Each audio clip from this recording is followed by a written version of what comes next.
Hello, everyone. Hope you're all doing well. I'm sorry if I'm a little bit preoccupied here. I'm trying to see if I can reconnect my Scarlett microphone, but it doesn't recognize it. So I'm sorry, I have no choice but letting the default to be the one.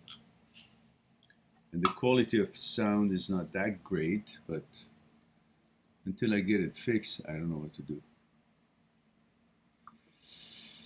Aman is here, so yeah, ERP is the way to go, and cognitive behavior therapy is also good, but um, exposure response prevention therapy is the way to go, but you got to make sure that the therapist is a specialist in that and knows what he or she is doing. Can you guys hear me okay? Is the voice quality, sound quality okay? User 22 says, hello, Mehran. Hello, user 22.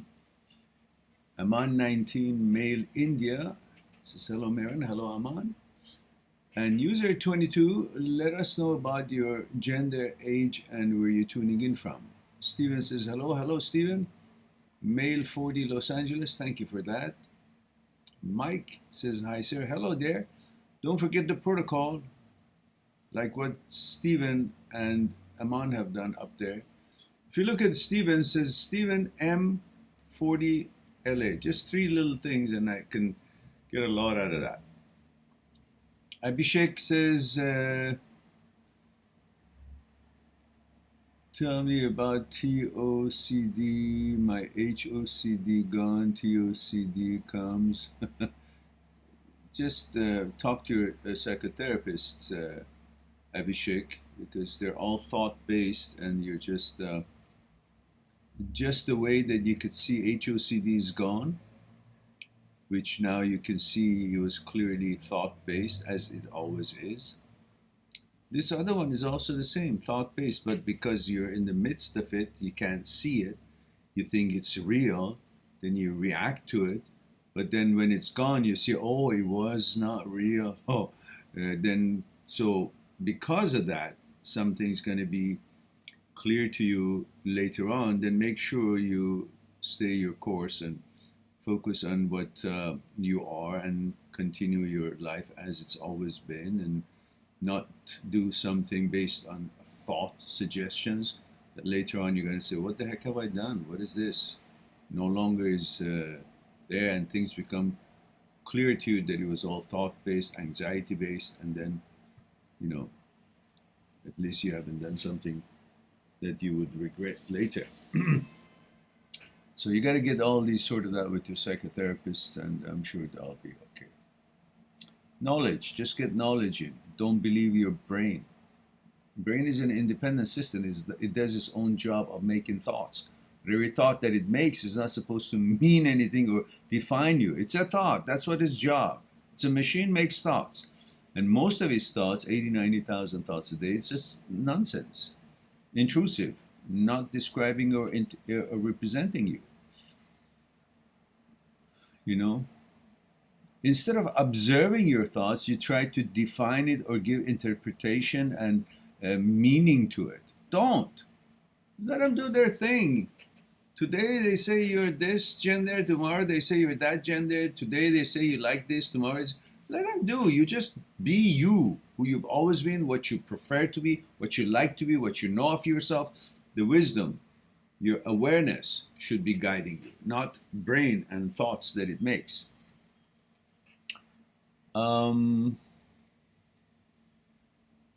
Steven's sound is good. Okay. Majid says, hi, Mehran. Hello, Majid. How have you been? What do you think will happen in Iran? Majid says. Well, I'm not really up to date on it. I know that there was some kind of I saw it in the news that there was an assassination of one of their top nuclear scientists, which has happened before. Another top nuclear scientist was assassinated a few years back. So who's behind it, who knows, but that is what's happening there. I'm not really so up to date with what's happening in Iran, but I just hear it on democracynow.org and other news mediums around the world. I hope everybody would be safe everywhere in the world. Mike says, male 34 UK. Thank you for that, Mike. Says, I've been watching your channel about breakups. I broke up with my ex-girlfriend because she lied to me and cheated, and I'm aware she's not a good person. But I cannot stop being so mad and annoyed at myself for believe her. This betray feeling is hard to get rid of. Well, why? Why do you think it's been betrayed? What? She cheated on you, she lied. So is your nose no longer where it's supposed to be and where it always was? Your ears missing? Or did it cause you not to be able to see, or possibly something else down there has fallen apart, is not there anymore, you can't find it? So what has happened? So she cheated and she lied. That's a reflection on her. Why should it bother you? It just helps you to see what kind of a person she was. And isn't that better than not knowing what kind of person she was? So clarity, but the problem is that you think because she lied to you, that means somebody else she wouldn't have lied to, and somebody else is got something over you, and somebody else is better than you. Because of her action to you, you interpret it, that means you're not as good as you think you are because she lied to you. In other words, she has the brush to draw your image instead of you having the brush to draw your image, regardless and independent of what other people say, do, or like or dislike. That's the problem, not what she's done. What she's done, it's her. It's on her, not on you. You know? You find out your girlfriend is a bank robber. You get very disappointed, and she has to deal with the authorities. But you don't feel like, oh, I'm not as good as I thought I used to be. Why? What does it have to do? Because it doesn't matter what she does, you judge her based on her character, and you find her responsible for everything that she's doing, not you. It's not reflected on you, it's reflected on her. Until it comes to sexuality.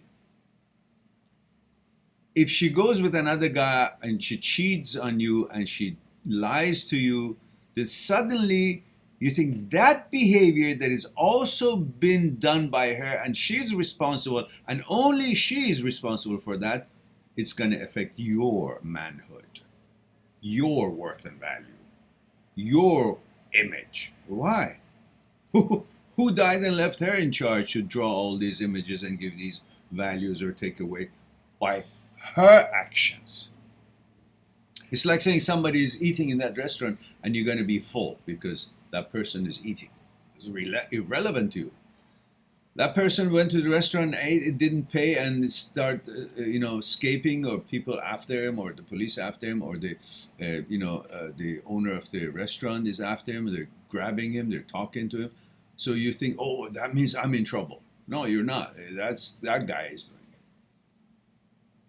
Or that lady is walking by and doing whatever she does. She's buying flowers. Oh, she's buying it for me. Oh, what does that mean? Whatever people do, they are responsible for, and it affects them. If you don't know them, it doesn't affect you. And if you know them, still, you're not responsible for what they are into, because you got to separate yourself from them when it comes to their negative behavior. All negative behaviors of other people is a reflection on them, not on you. Were you involved in that cheating that she did? Did you set her up? Did you Call a friend, says, hey, listen, I want you to go out with my girlfriend. Did you tell your girlfriend, oh, you got to be with this guy, he's a really nice guy? You had nothing to do with it. It was her decision. So her action is a reflection on her. But suddenly, when it comes to a woman going with another guy and cheating on you, you think that is a reflection on your worth and value. Why? Because you've been denied of a pleasure. Really? There's no other source of pleasure around? There's no other woman that you can like? So what is it? Your ego, maybe? That, I am this. Yeah, you're this. You're exactly what you think you are. But it is independent of what other people's behavior or views of you are or could be. Nothing what your girlfriend does can diminish you in value or in manhood. It's her story and affects only her story. You have to understand this. She's not measuring up, bye-bye. She cheated on you, well, then that means that's not your cup of tea. That's all. Why should it be any more than that? Because you need to grow a pair and have confidence for yourself based on your behavior, your accomplishments in life. Not waiting around to get kudos and opinion of the others, establishing what you are, your worth and value, and your echelon in life. Depend on your own accomplishments and merits and manners and morals and preferences and so on and so forth. Your choices are what makes you to be who you are. Not other people's choices would make you who you are. Your choices. Other people could utter all kind of things about anything, you or other things in the world. But that's their choices, their opinions. Your brain could conjure up all kinds of opinions and suggestions and so on. But that doesn't set your values, worth, and characters and definitions of you. It's your brain's thought pattern. Describes the brain's activity, not your interests or activities. You are independent. Your choices, and only your choices, among all these things that are being uttered by other people, opinions about you or whatever, and among all these thoughts that are produced, manufactured by your brain, the brain that is in your head, it has its own system and the manufacture. Among all these things outside and inside, influences and suggestions and thoughts and images and all that, only your choices determines your worth, your value, your characteristics, your inclinations, your definitions, your manners, your morals, your values, what's meaningless to you, what's meaningful to you, what's irrelevant to you, what's relevant to you. Only your choices are going to determine who you are. And that's the most powerful thing. That means nothing can threaten you. No thoughts, no people, no their utterings, no their opinion, none of that. Only you have the power to choose any of these utterings, opinions, or thoughts appear, or and disregard them all, depending on who you want to be, what you are, what you prefer to be, what you aim to be, and that is your address in life. That is how gets you where you want to go in life. You got to have an address in life. You can't just go on with your life as if it's a boat in the ocean with no rose or no engine, no nothing, and you fall asleep and it just takes you where the wave and the wind takes you. You got to have a compass. You got to have a trajectory. You got to have a certain ability to know where is it that you're headed. You need to have an address. You want to go to someone's home, you got to have an address. Through that address, you will know which avenue to take, which direction you headed, how to get there, and find that house because there's a number and address to it. Otherwise, there's so many addresses, so many streets. How can you find somewhere that you're invited to go, or you intend to go as your destination. How? You gotta have an address. You gotta have a direction. You got to have a way, a vehicle to direct that vehicle to a certain direction in order to negotiate this distance and get to where the destination that you have in mind is. Otherwise, how can you get there?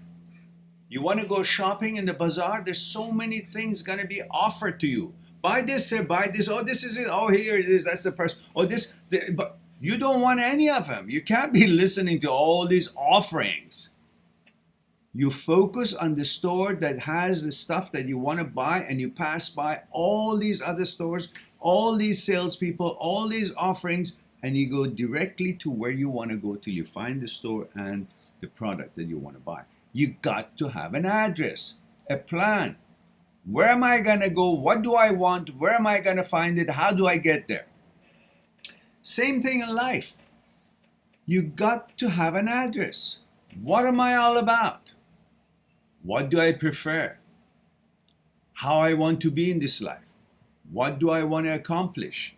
On what plan and trajectory and direction do I conduct myself? On what road should I want to be? What direction? What do I follow? What propels me? What motivates me? What is it that I'm going to use as a guideline, as a guidance in order to direct me to get to where I want to go in this life and achieve what I want to achieve, what I'm here to accomplish?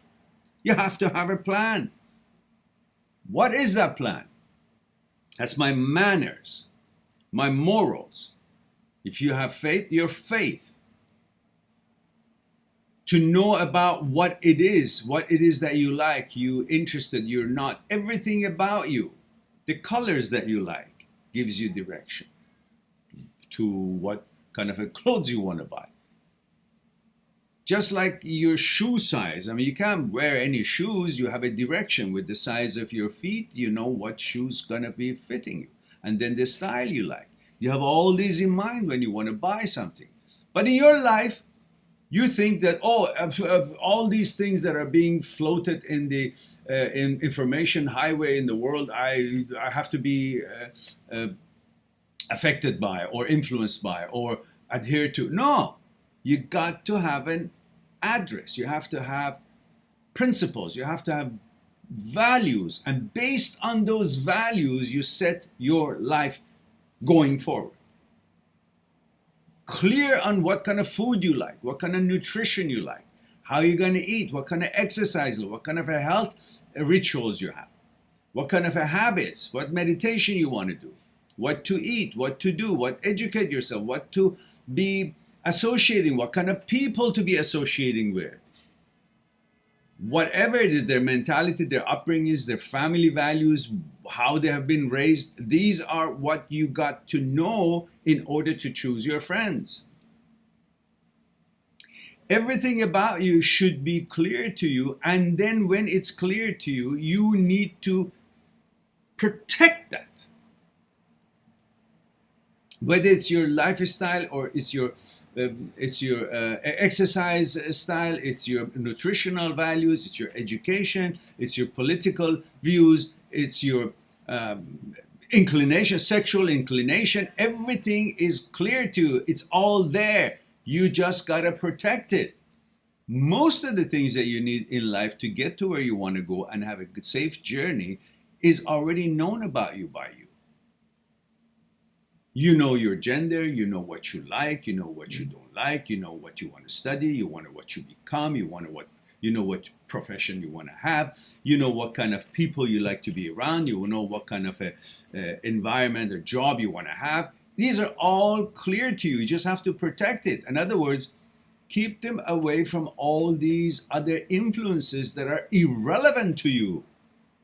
You keep getting everything coming to you and want to be diplomatic about everything, then you kind of feel like maybe I'm not being fair if I don't accept this or accept that, or that means what? Then you start getting superstitious about, oh, if I really like myself, I should also be cordial to this. Yeah, cordial to everything you are by not being involved in anything that you don't want to be involved in. Simple. You don't have to suck up to other values just in order to keep yourself to believe that, okay, I'm a good person because I respect and follow all other values. No, you respect other people's beliefs and lifestyles and whatever it is that they're into for themselves, but you don't have to get involved in it. You have as much right as other people have. If you respect other people that they have the right to live the life that they want, they should also respect yourself to have the right to live the life that you want. So for that, you need to have certain values, and those values set the stage for you, set the address for you, how to get somewhere, how to navigate, what to go towards, what not to go towards, what to go away from, what to go towards. These are what you need to know about yourself and protect yourself. These are your values. Look, you have judgments and values about political beliefs. You have a game plan, you have an understanding. You vote for something that you agree with, and you don't vote for another group that you don't agree with. That's how democratic systems are. But you're okay with that, but everything else, manners, morals, values, everything else in your life, you don't pay attention. You think you got to be a noodle of every soup. You don't have to be involved in everything that is out there. You got to have certain kind of values to keep you focused on the path that you're taking to get you to the destination, have a quality of life that you deserve and you want to have in life without being distracted with so many other things that are being bombarded on everybody's head every day through the medium that are irrelevant to most of you. Most things are irrelevant to most people. Some things are relevant to this people, some things relevant to these people, some things are relevant to you. Everybody finds something that is relevant to you, but most things are irrelevant to most people. And you got to understand that's okay. As long as you don't cause problem for other people, you don't mind however they are living according to the law of the land, well, so what? Then you focus on your own life. Valuing your own life doesn't mean you should be disrespectful to other people's preferences. But other people's preferences should not be disrespectful to your preferences and your lifestyle. It's a balance. Everybody has a right to be protected and live their lives as they wish. But you don't have to comply and be influenced by every goddamn thing that is out there and is being thrown at you that you're supposed to be okay with. No, you don't have to be okay with everything. You don't have to be doing anything against it, but you don't have to be okay with everything that is being pushed on you or encouraged or promoted. You choose your own trajectory. You gotta have an address. Your manners, your morals, your preferences, your exercise routines, your nutritional values, your faith, what you believe in, what you want to be part of. All of these are things about you, and these are your values. You set and gauge everything else that is being thrown at you against your values. If they're in line with your values, you may see if they're useful to you or not. If they're not in line with your values, you simply pass by, diss them, and you go on and not focus on it. You don't have to comply and be paying attention to everything that is out there and be okay with everything that is out there. Live your life. Don't vote for the other one. Don't be paying attention to the things that are irrelevant to you. Then that keeps your life simple and keeps things clear. All right.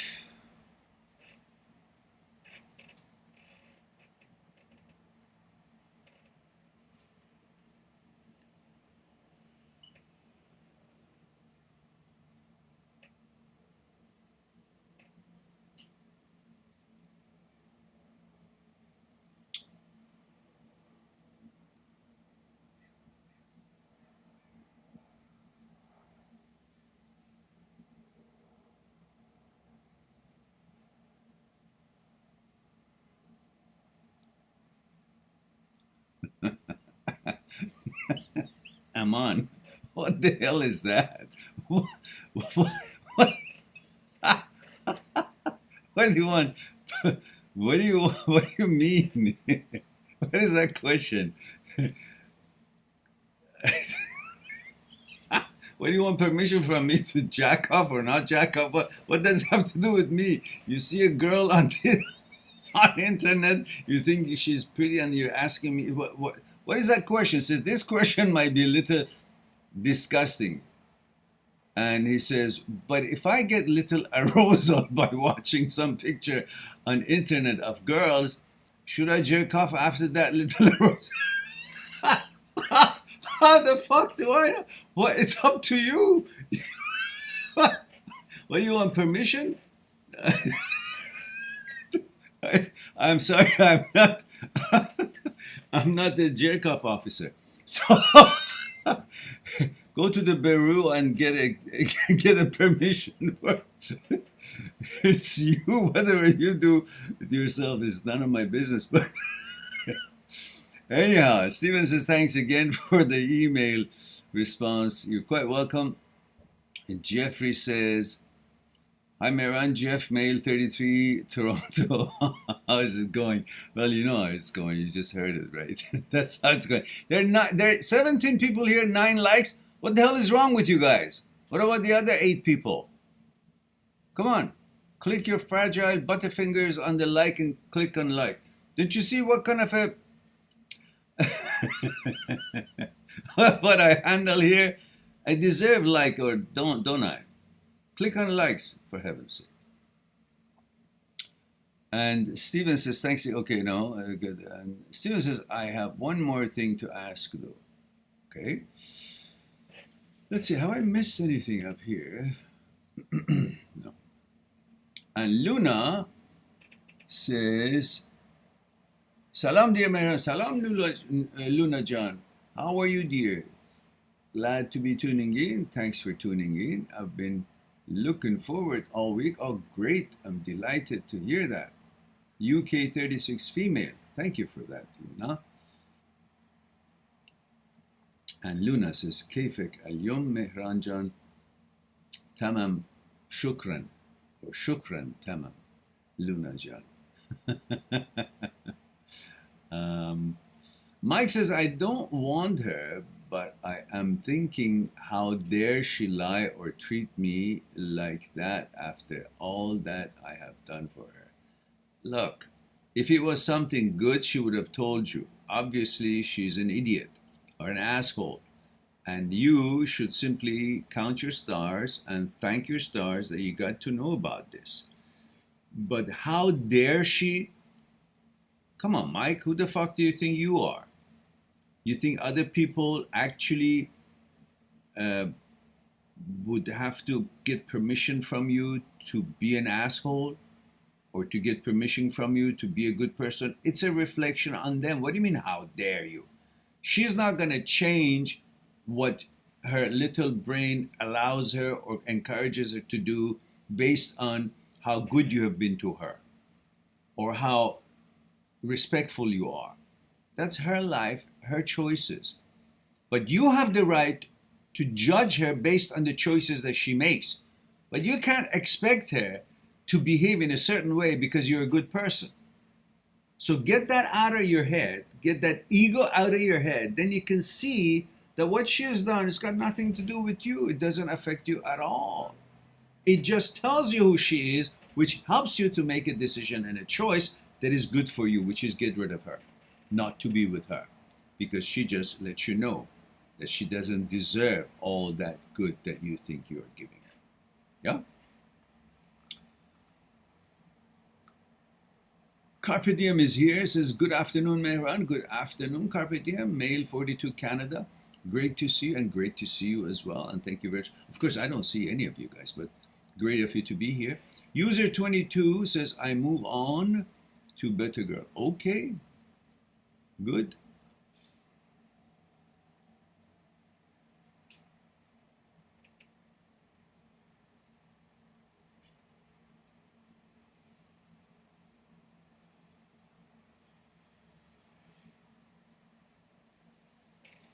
Aman says, I feel embarrassed and cringe inside when I act or react as gayish or talk like gay with anyone, as you said, not avoiding this thing.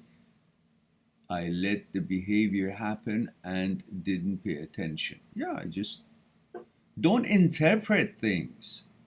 Don't give it a label. Don't bring a conclusion to it.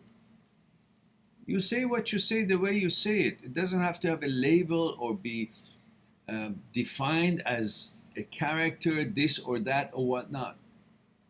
That's you. That's how you say it. That's how you say it. There's no label or definition or interpretation of that makes the way I said it makes me to be this or that or so forth.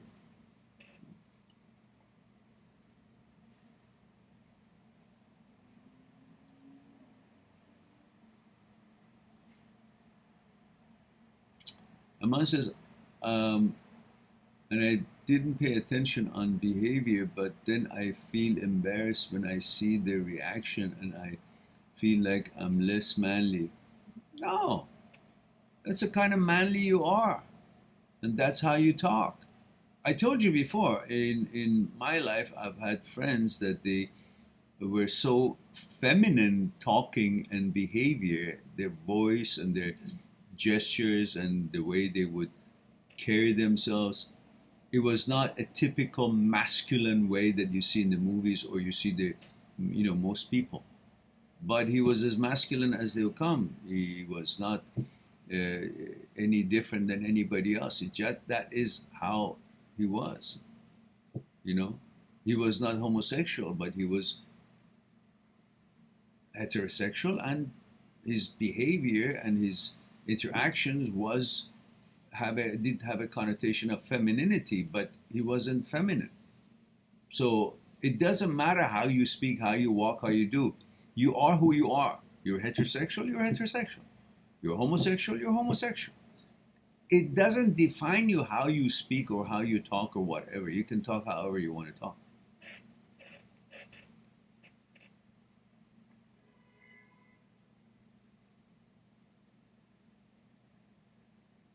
You know.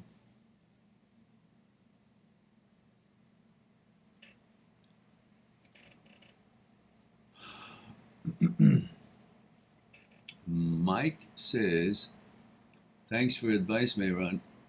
Why am I into girls who are possessive of me and needy towards me and jealous? I feel those reactions towards me equals love. And I act that way too towards my girlfriends. Oh, no, that doesn't equal love. Yeah, it equals love, but equals love to yourself. When you become possessive too much, I mean, everybody has a certain degree of possessiveness toward, their girlfriend, boyfriend, or however your relationship is. But that possessiveness is not representation of your love for her. It may seem that way, but in at least more than half of it is a representation of love for yourself. It belongs to me, and it has to be for me. You wear your clothes only for me. You wear your nice things and your high heels and your hairdos and all your just for me. Don't wear nice and look good when you go out shopping. Oh, that's being fucking selfish to the point that you don't understand she exists. That you think that everything she does should be for you, because that's an egoistic behavior that you don't realize. Women wear nice clothes just because that's their PowerPoint. They like to look good because they want to look powerful and confident. And that's for them. They're wearing all those nice, pretty things for them to feel good about themselves so they can feel powerful when they go out, so nobody can give them shit. Meaning, if they seem pretty and well together and organized and feel good about themselves because they've worn a certain kind of clothing or they present themselves in a certain way, it's not because they want to have the attention of other men. Yeah, some do, but not all. They want to feel together so other men who would be inclined to approach them or disturb them, they would be fearful of such an organized, powerful person altogether and pretty, so they would not easily approach her. That's how her intention mostly is. That I am confident and I am powerful, and you can't consider me as weak because of the way I have dressed myself, being lacking confidence. I dress nice, I look nice, so I will be able to keep you at bay so I won't be bothered. Women are constantly being hit on. And they like to look nice when they go out there, because not because they want to look nice, maybe they want to get other people's attention, but in most cases, they want to look nice because they want to feel confident, they want to feel that they are powerful. Looking nice and all, with makeup and nice clothes and so on, makes them feel confident and powerful. It's not that they're doing it so the other guy at a grocery store would say, "Oh, what a nice chick." No. Some do, but we're talking about majority. Just like yourself. Why do you wear nice clothes when you go out to work or to go shopping? Because you want to be having a certain image that you think it's becoming of you. And you want to feel presentable, and you want to be in your best presentation in case there was an opportunity that you actually felt it's appropriate, or it's meeting your standards, and therefore you don't want to be looking like taken off guard or not feeling confident if such a situation shows up. But you're not doing it because, oh, I'm just gonna go out because I want every it's different. Maybe you guys wear clothing because you want every girl to say, oh, he looks nice. Okay, fine. But girls are not necessarily like that. They don't wear nice clothes. They don't look nice and groom themselves just because they want some other guy to look at them. No, it's their trait. They just want to look nice. That's their power. So stop possessing them. And if they possess you, it's also a little bit lack of confidence. But at the same time, to a certain degree, it's healthy that you want them to know that you're theirs, and they want you to know that they're yours, and you want to let them know that they belong to you, and they want to let you know that you belong to them. That's a relationship. A certain amount of it is healthy, but more than that, it becomes, counterproductive. It's not necessary.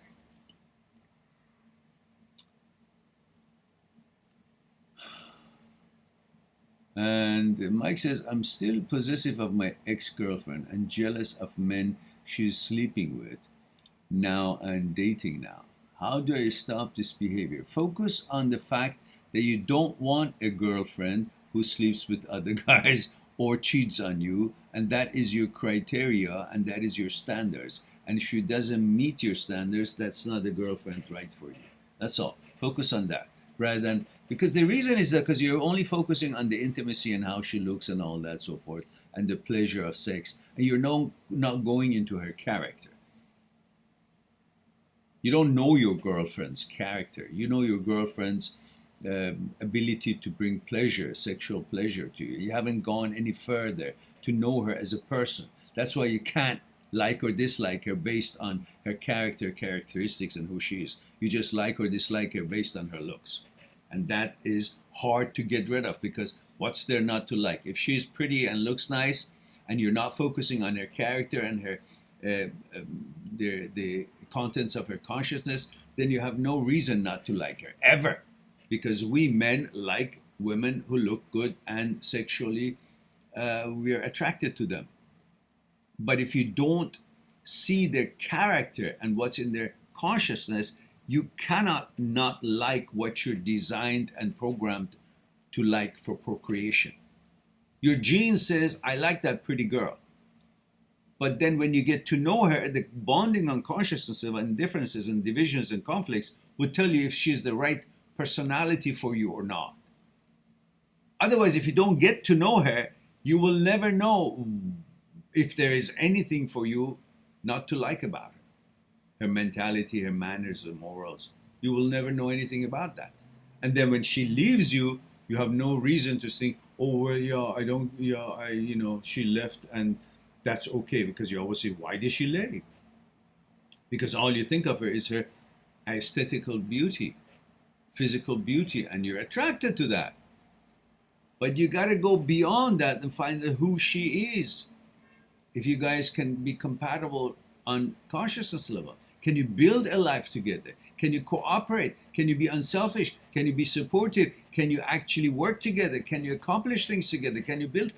These are the things that gives you reason to want to be together, or reasons that you don't want to be together. Because I want to produce something, I want to build something, I want to accomplish something in this life. If she is not going to be able to help me to accomplish this, if we are not going to be able to cooperate and accomplish something in this life, what's the reason to be together? So if you don't know these things about her, if a relationship doesn't work, you'll always in awe, because there was no reason, because you didn't know anything about her consciousness. All you thought about what you're programmed to like, which is physical attraction towards her.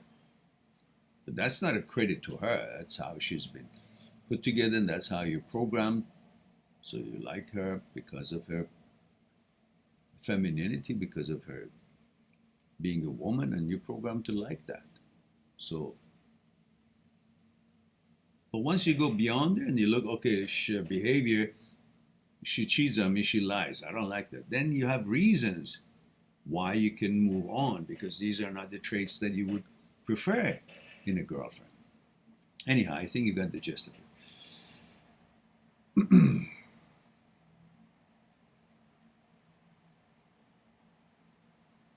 Mike says, no, to answer your question, her cheating had nothing to do with me, but I feel like caused her to cheat on me. But I feel like I caused her to cheat on me. Maybe I wasn't good. Come on. If you weren't good enough, she should have broken up with you, then go with somebody else. Not while she's with you. And that is just your own doubtful mind. If you weren't good enough, or if you were not compatible, then you guys would have had a discussion and you break up. But if a person thinks you're not good enough for her, but she still wants to be with you, but goes and cheats on, that's a trait that is not, I don't care what kind of person you are, she has the choice to break it up and then go with whoever she wants. But when she doesn't do that, she goes and cheats, that's a reflection of her being a cheat on her, not on you. You can't take responsibility for her behavior. And he says, and yes, you're right. Ego. How do I heal this ego? Just go on with your life and focus on what you want to build, and understand that there's a life out there, and that the life that you're here to take this journey on is far bigger than one relationship or one woman. That woman cannot sum up life and all the opportunities and challenges in it. That's a biological being that you're attracted to, or you were, and that's it. She has her own needs. She got to get up in the morning and clean up and go to school or go to work or whatever. She's no deity. So why is it that you think the whole life can be summed up in a relationship with her? That's the meaning of life, to be between her legs. What does that have to do with anything? What other thing, other than the way she looks, has she accomplished in this life? So your ego is just something illusory that you shouldn't pay attention to it. It's fooling you to make you think that by having her, you become somebody. No, by you becoming somebody, you become somebody. By building something, accomplishing something, learning something, that's how you become somebody, not by being with someone. What? If she has come up with the cure to common cold, okay, then that's a real something to be with. Obviously, she's very humanitarian, scientist, and so on. But even so, if she's not treating you right, she can go to hell. She can go and do her science, but she's not a good partner for you. You gotta have some kind of expectations. You gotta have some kind of a standards to see if she measures up or not. Your standards can't be just, oh, she's got nice legs, or therefore she's qualified. Oh, that's how most we men are put together. She's good looking, she's got nice body, oh, I'm in love. That's not love, that's lust. That's your program for procreation. But who is she? What is her persona? That's the one you're going to have a relationship with. That's how these things, that's how you're going to be able to have a life and build something together.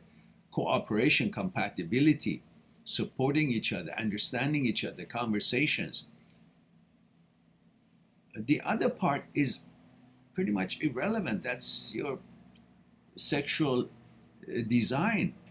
That's not your communication and compatibility and bonding on conscious level, depending on what kind of contents you have in conscious level. That's what makes a relationship to be good or not good. Not your attraction toward her legs. That's no brainer. That's not a specialty of her. She's not offering anything. It's not her accomplishment. She's born that way. She looks that way. And you're designed to, you're a heterosexual male, you love women, you're designed to be attracted to a good pair of legs. But that's not a credit to her. How is she conducting herself in this life? What is her values? What is her address? What's the address that she's following in this life? How is she going to get to her destination? What is her destination? What is her goals? What is it that she wants to accomplish? What is it that she's all about? That is who she is. You got to find out. Then you can see if she's the right girl for you or not. Not because she looks good. Today, almost every woman looks good. If they're not naturally, they augment it. They fix it up. There are enough technology that they can make them look amazing. So, but you're not living with the physical being only. It's your mind and values that is having a relationship with another human being. You know? Anyhow, figure that out.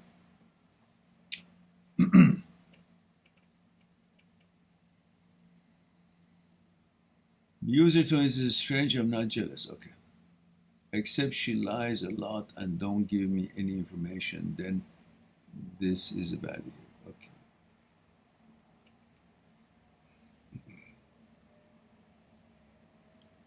Okay. Just one moment, guys. I gotta take this call.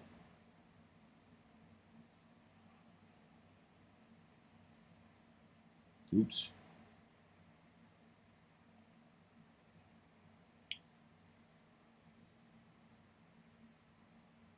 So where are we?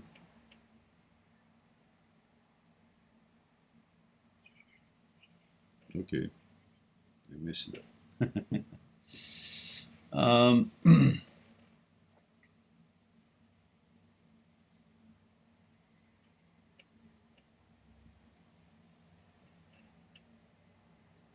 Luke says male 32 Poland. Zaimeran, just want to ask you how to control emotions, not to be. Give me a moment, guys. I saw a call coming from my mom, so I usually pay attention to that. So give me a moment. Let me see what this was. I'll be right back. Get yourself some tea. I'll be right back.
شب پیشت بمونم مادر. بذار الان من وسط کارم هم چیزم بهت زنگ میزنم. اوکی بعدا یه دو سه ساعت میزنم. Okay, sorry guys. Um, sorry guys. Um,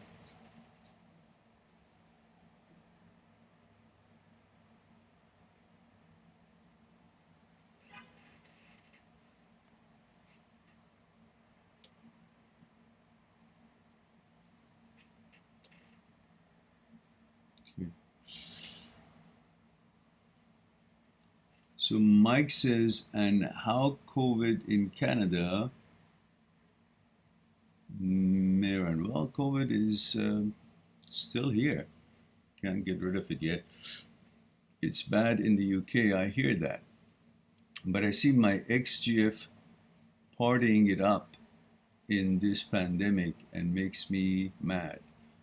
And her new boyfriend is partying with her. Well, it's their, I guess, prerogative. However, it's unfortunate that some people don't adhere to what needs to be adhered to. All of us are in it together, so we got to cooperate. I don't know what's right, what's wrong, but at least we have a system that authorities, let us know what needs to be done, what not. So as best as we can, we should comply and see this thing through, because nobody knows how things really are.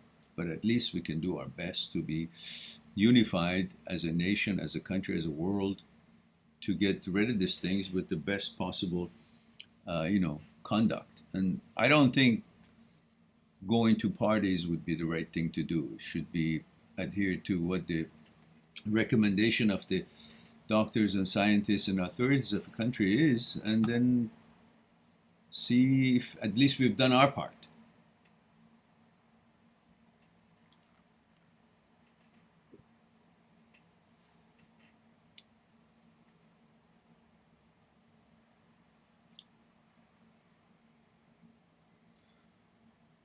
Okay.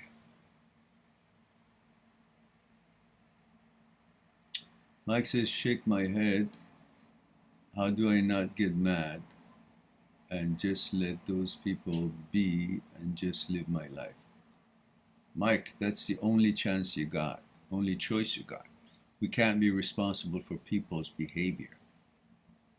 And we can't be going up and down because the girlfriend did this, girlfriend that. If she's not good enough for you, if she doesn't meet your standards, you just separate and let her go, just like you never knew her. Just like you meet some girls right now, and right off the bat, from what you know of them and they tell you about themselves, or you hear about them, or it's a documented thing, you say, okay, this one I don't want it. Just like if you're looking at their resumes and you haven't seen them. This one has been doing this, is cheating on a relationship that she is in with, and this and that, so forth. She says, okay, I don't want this character. So if that was at the beginning, you would not choose that girl. Now you've been with this girl, now you find out, now she's behaving this way, let's say, then that's the same way as if it was at the beginning. You just don't choose her anymore. But the difference is you've chosen her already. Now you find out that things are not right anymore, at least, and then you make a recourse, change it, and say, okay, bye-bye. What else do you want to do? You can't make people, live the way that you prefer that they should, according to your standards. If they meet your standards, okay, you continue. If they don't, then you say bye-bye. Chester says, male 27, Hawaii, aloha, Marin. Aloha, Chester. Just stopping by to say hi. I'm currently working right now, but I will definitely be at your next live stream. Mahalo, and I hope you enjoyed your Thanksgiving dinner. Thank you very much. I appreciate it. I'm sorry, guys. I'm a little bit distracted because my mother just called me, and my brother is in the hospital. So I would like to make one more call, and I'll be right with you guys. Okay, just give me a moment and have a tea or something.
All right.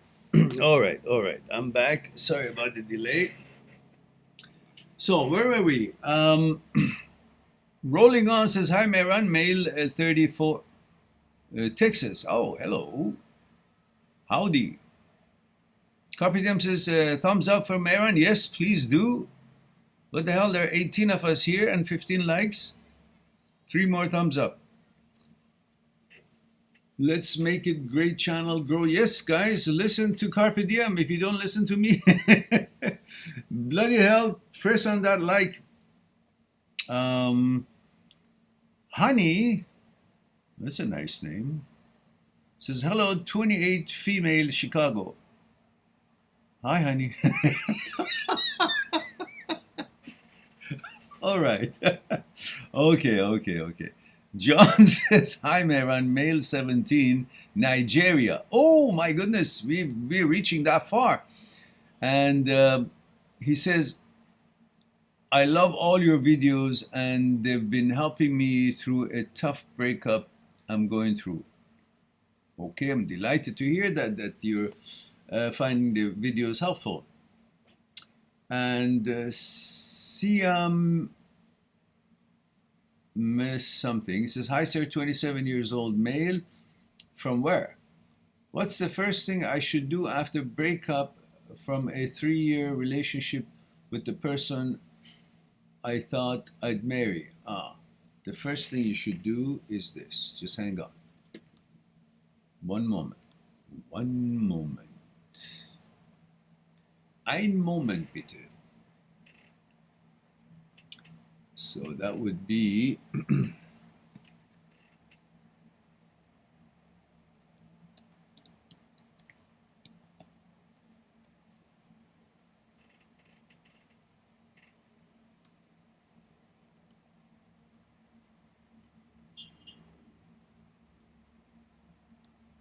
one of the things you want to do is to watch this video, which is how not to get back into the memory. Then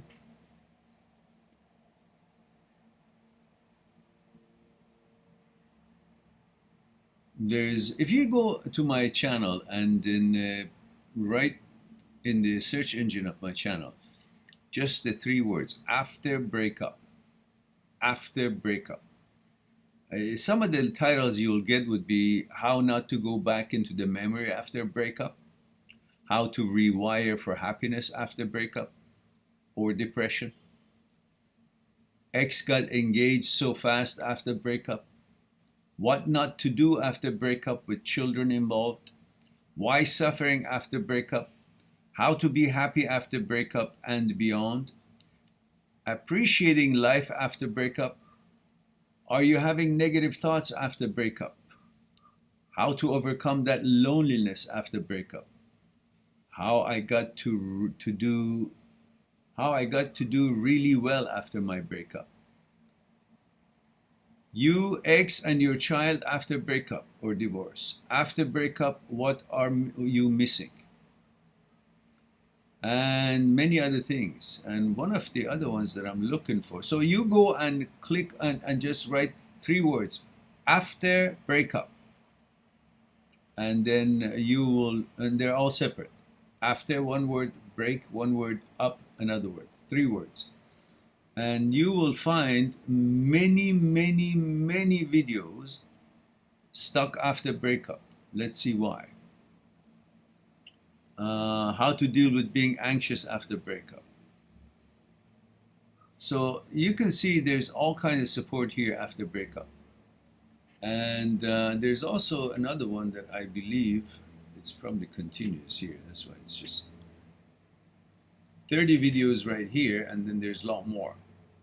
Why you still care about her after breakup? Why you need closure after breakup? All these are here, so you've got no shortage of videos to help you after breakup. And also there is one more thing that I want you to watch, is this one. So you've got 60 videos on that title. Yeah. Actually, more than that. But let's just say that's enough. But this one I also want you to watch. All right.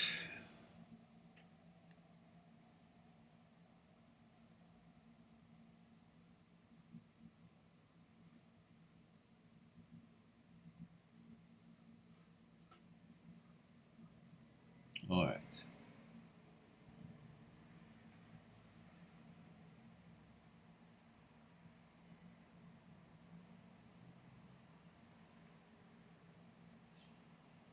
Thank you, Zedkil. I appreciate that, dear. Very kind of you.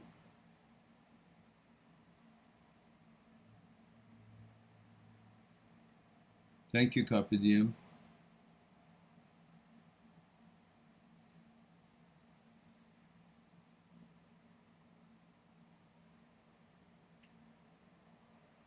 Thank you, Luna John.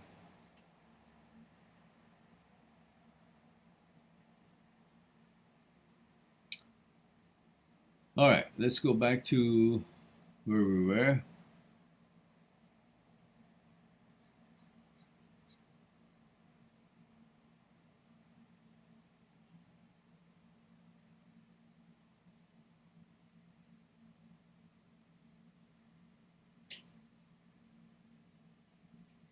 So we were, I think, at last one we read before I went on the phone was Petite Man, I think. Oh, it was Carpe Diem. Okay, good. Petite Man says hello, and Honey, yeah, we talked about Honey.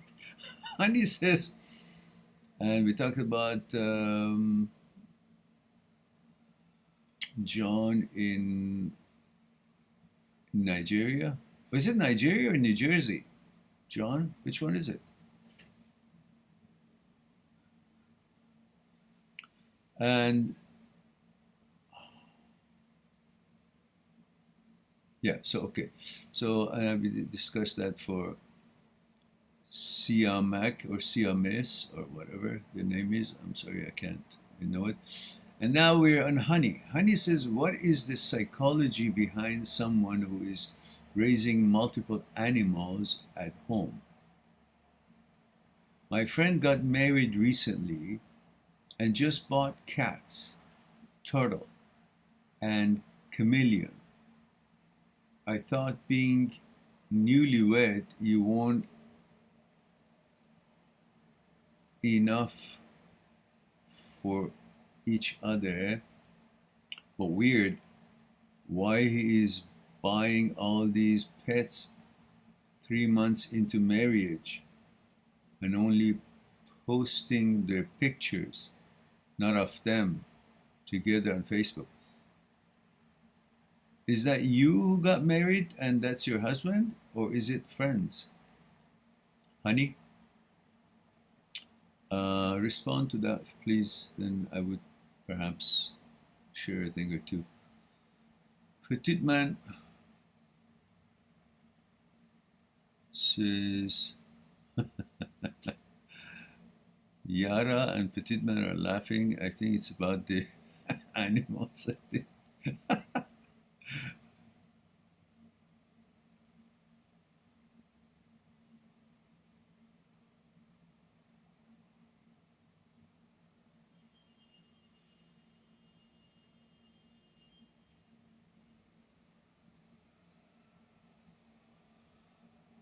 Yeah, Aman, it doesn't really matter what it is. Don't interpret. You see a girl on internet and you feel arousal, well, take it for what it is. Enjoy it. You want to do what you suggested? Well, go ahead, do it.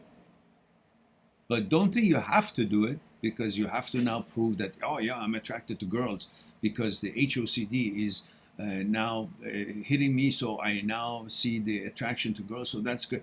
Well, look, HOCD is a thought based, anxiety based. It's not going to change you in any way, shape, or form from what you've always been, a heterosexual, to something else, just because a thought showed up. So whether you do what you said you do when you see a girl on internet or whatnot, or you don't, it makes no difference to who you are, what you've been, or what you are. Nothing's gonna change if you do or you don't. You know, you see a girl, you get aroused. Okay, great. You don't need assurance to prove that you are heterosexual, that HOCD is now going. It's a thought. It can come and go. Doesn't matter. You're still heterosexual as you've always been. You're not going to change. So relax on this reassuring thing. You don't need to do that. You see a girl, she's pretty. You don't have to get arousal in order to say, oh, good, I'm heterosexual. You see lots of girls and you don't get arousal because it's not the place for it. Your mind is not into it. You're thinking of something else, or you're not for that purpose there. You're not on leisure. It's okay. It doesn't matter. You don't have to constantly get arousal when you see a girl in order to make sure that you're heterosexual. It's not like that. If it was like that, no heterosexual could be walking in the street. So many girls out there, but it looks funny, you know, where you know what I'm talking about. So naturally, don't focus on that. Just be yourself. Whatever you feel. Don't interpret it. Just let it be. Wine Love says, hi, Miran. I'm back, female in my 30s, living in LA. Hello, Wine Love. What a nice screen name. Wine Love. You must like wine. And Wine Love says, love your channel, and thank you very much. I appreciate that. Very kind of you. Delighted to hear that. And Yara says, and to be very honest, it's unattractive when a man is afraid to look gay. Like you shouldn't care. You are who you are. That's attractive. Not being afraid of showing who you are. True. Male are different. Just like horses. One is this color, one is that color, one is this shape, one is that shape, one is muscly, one is less muscle, but they're all studs. They're all stallions. They're all horses. You're not supposed to be constantly looking at proving that you are a horse, that you're stallion, that you're heterosexual. You don't need to prove it. You are a human being, and you happen to be heterosexual. Okay, you are. You don't have to now prove it. Oh, how can I prove it? You don't have to prove it. However you talk. It doesn't change you. You know. And look, we are all human beings. Some of us are homosexual, some of us are heterosexual. You may see someone that looks good, you think, oh, he's so good looking, but you shouldn't turn, oh, it was a guy, I said he's good looking, that means I'm homosexual. It's just nonsense. We're all designed to recognize the good looks and well-design of things and people and animals and so on. So you see another male, you think he's good looking. And that's perfectly fine. But when you interpret it, then it looks like, oh, that means something. No, it means nothing. It means you recognize a good look of another guy, just like you recognize your own good look. Just like you recognize a good look of that dog or that horse or that plant. We appreciate good looks. Good looks brings good energy. Good energy brings attraction. And this attraction is a healthy attraction between human beings. It doesn't mean it's a sexual attraction. It's just an attraction of something pleasant, which is perfectly normal. You know, everybody prefers to have a friend who's good looking than not good looking, because it's been pumped to our heads that good looking is a bonus, is a advantage, and it represents quality, and the not so good looking doesn't represent the same qualities. Which, of course, later on you find out you have a friend who's good looking, but he's an asshole, or she's an asshole, but they're good looking. And the friend that is not so good looking, she's a great person, great, wonderful woman, or wonderful man. Then you'll find out later. But at the beginning, we're all pumped to, designed to look at symmetric things, whether it's a tree or a flower or an animal or a handbag or a car. We appreciate good design things, and we appreciate good looks of another human being, male or female, doesn't matter. And that doesn't make you gay if you appreciate or recognize the good looks of another male. It is in our nature to recognize good looks and appreciate and like good looking things, human being or otherwise. male or female. And that is not a stamp of your sexuality. It just means, yeah, I appreciate. I remember when I was a kid, James Bond at the time was played by Sean Connery, but then after that, he was played. No, nobody can replace Sean Connery.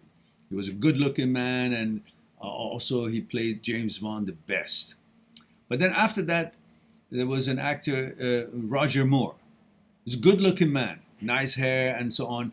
And I remember my, sometimes when I was young, and I would like to, when I had hair, to comb my hair very nicely. And my cousin would say, she would say, "Oh, you look like Roger Moore when you do your hair like that." I said, "Yeah." Then so I would do my hair like that to look like him because he was a good-looking man, and we wanted to be good-looking, so the girls would like us. It's a thing for kids, for guys, to be good-looking. So they want to be good-looking, and they also could appreciate and notice good looks of other guys, whether they're actors or whether they're regular people, and we all have this because it kind of makes us feel good because we think we're good looking, therefore we are of good quality, and we also think if you're good looking, then the girls will like us more. So it is always a welcomed thing for us to be good looking, and also therefore we would be easily noticing other people's looks, and if they're good looking, we appreciate it. And that's all perfectly normal. Don't turn around and give it a definition or interpretation and make it all, oh, I noticed the good look of that guy. That means, oh, that's a homosexual reaction. No, fuck. Relax.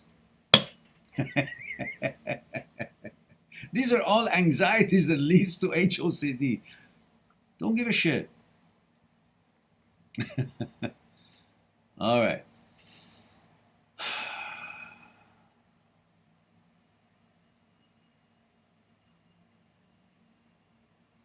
Yara says, yes, you understand. It seems like you have a good understanding of the female mind. Oh, okay. Thank you for that, Yara. And Zedkil says, 27 male, Sweden. Meran, why am I only attracted to Middle Eastern women? I don't know. It's not a bad thing. They're very pretty. Why am I attracted? Why am I only attracted to Middle Eastern women where strict cultural differences, religion, values differ and always seem to ruin things? I'm Persian, but born and living in Sweden. So I kind of don't get it. You are, okay, I understand you're Persian and you live in Sweden, so obviously you're raised as a Swede. You're Swedish. Regardless of what your historical genetic background is, but you're born and grown up, raised in Sweden, so you're a Swedish person. But you say you're attracted to Middle Eastern girls. Okay, so what? That's fine. But then I don't understand where you say where strict cultural differences, religion, values differ and always seems to ruin things. Yeah. Oh, I see. You're saying, why am I only attracted to Middle Eastern women, which because of the cultural differences between their upbringing and my Swedish background, it ruins everything, but yet I'm only attracted to them. Well, you can be attracted. Being attracted to a type of a woman that comes from a certain background, nationality, or race, that doesn't mean that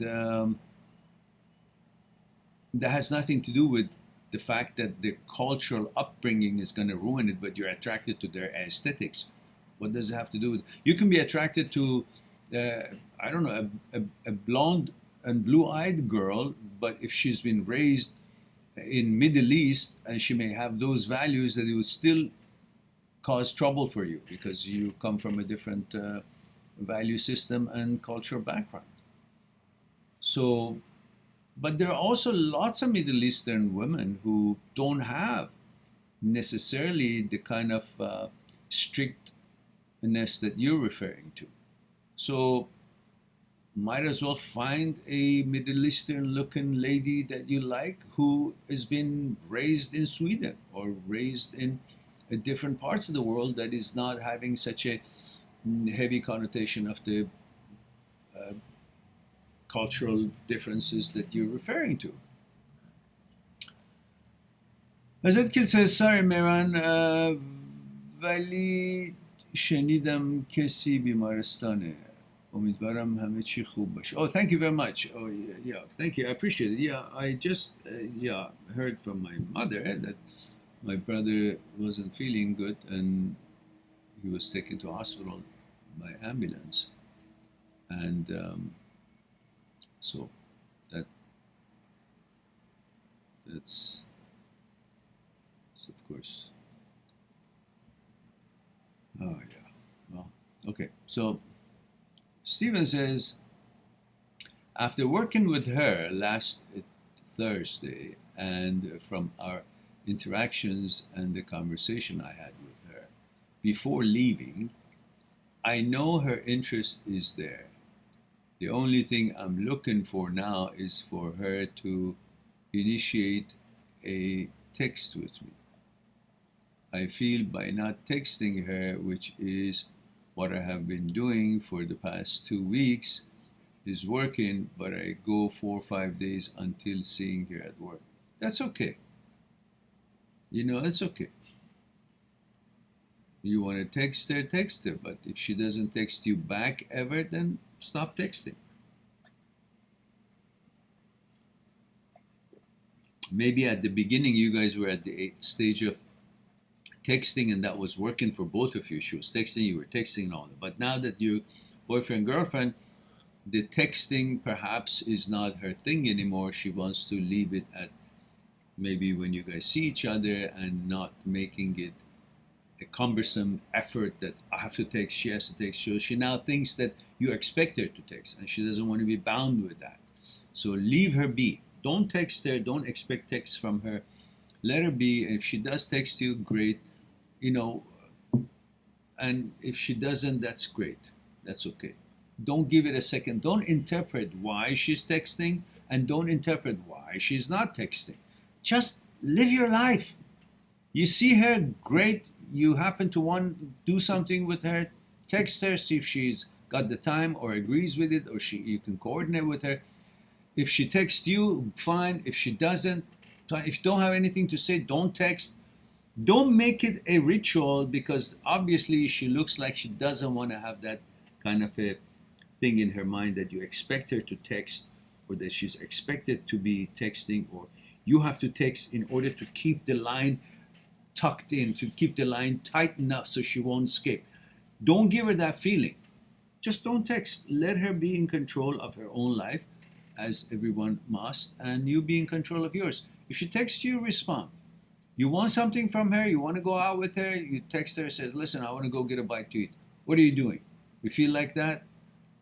And if she says, no, I'm doing my homework, says, okay, I'll talk to you later. I'll go and then I'll just, I'll miss you, but I don't miss you. So I'll go and just, I'll talk to you later.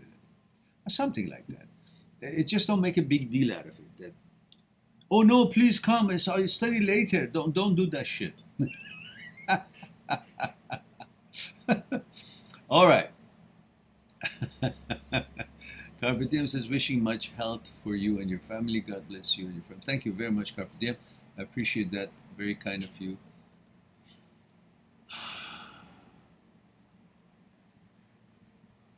Wine Love says, hope everyone okay with the family, Meran. Thank you, dear.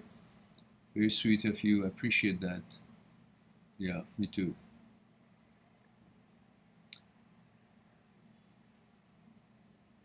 Steven says, so I'm wondering if I should continue to just let her be, yes. Focus on her school, yes. And let her initiate a text, yes. Or if I should check in with her once in a while. Check in for what?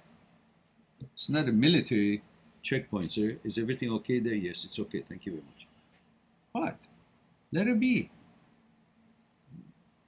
You know, if she texts you for something she wants, if you miss her, just text her. Say, look, I was just making some, I don't know, something that you were doing, and I was thinking something nice and cordial about thinking of her, and that's it. Don't make it too much, because look, if she's not initiating text, don't initiate text, because some women who are not sure about their relationship or position or their stage that they're in, or they're not focused on it, they've got other things on their mind, they may misunderstand. They may think that you're just trying to push yourself onto them. And even though they're interested in you, they may think, oh, well, because he's pushing himself on, I'm not interested anymore. Just let her be. She's busy with her homework, so let her be. We've talked about this several times before, Stephen, but you come back to your beginning point every time that we've already discussed why you want to leave her alone, and that everything is fine with you and her, as you perfectly know.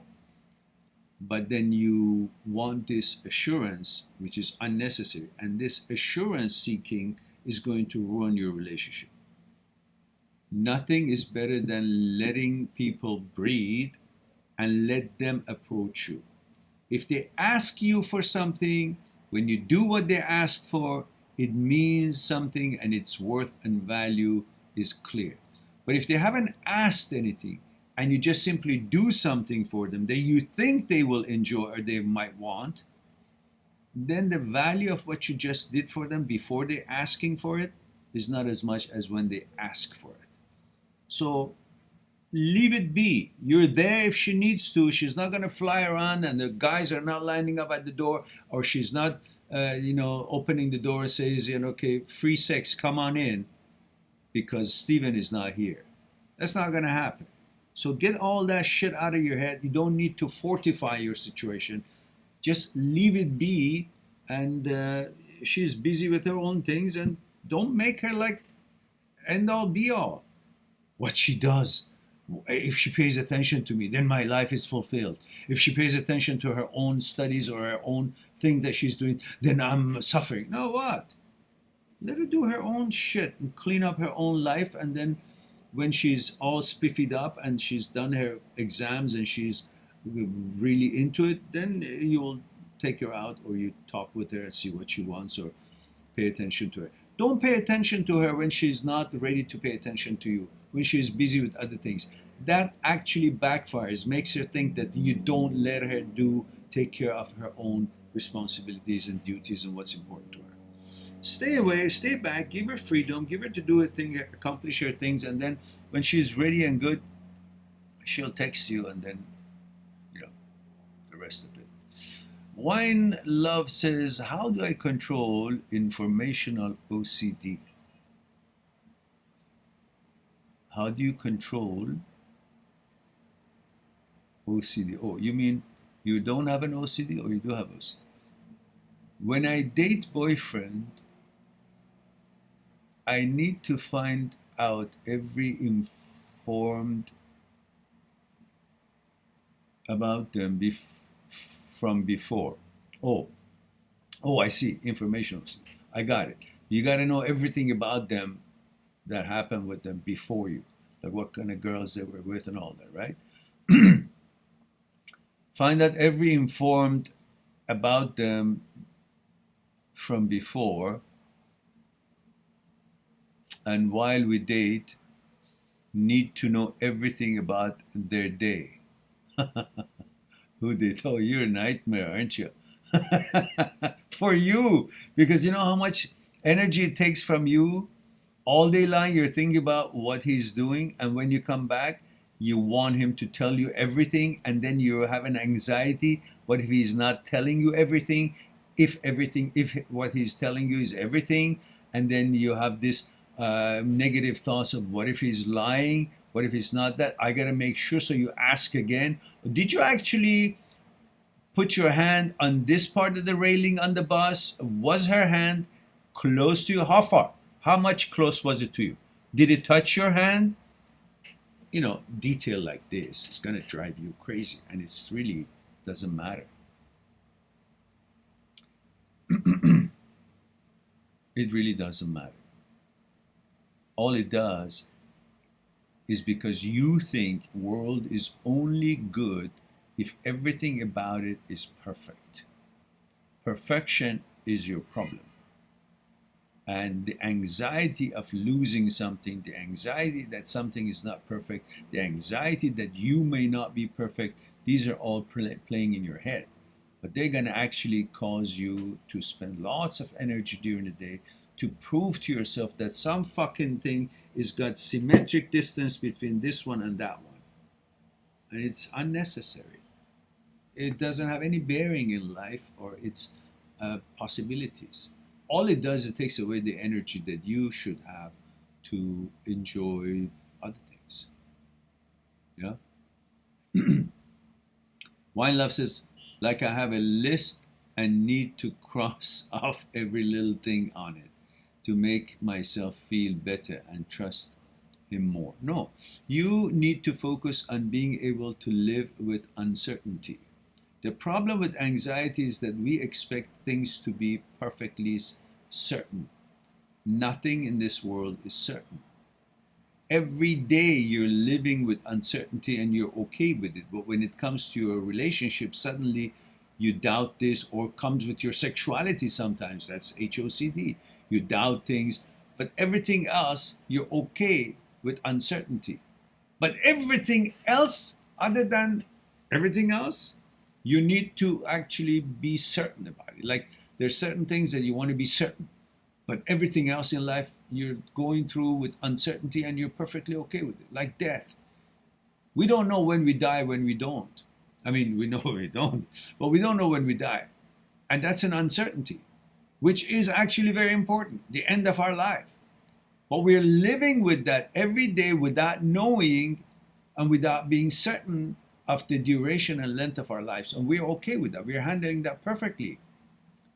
Why are we okay with the most important thing in our life and we can handle that perfectly by being uncertain and still enjoying life and being happy and plan for it? But then you're not okay with being uncertain about how long this relationship is going to last.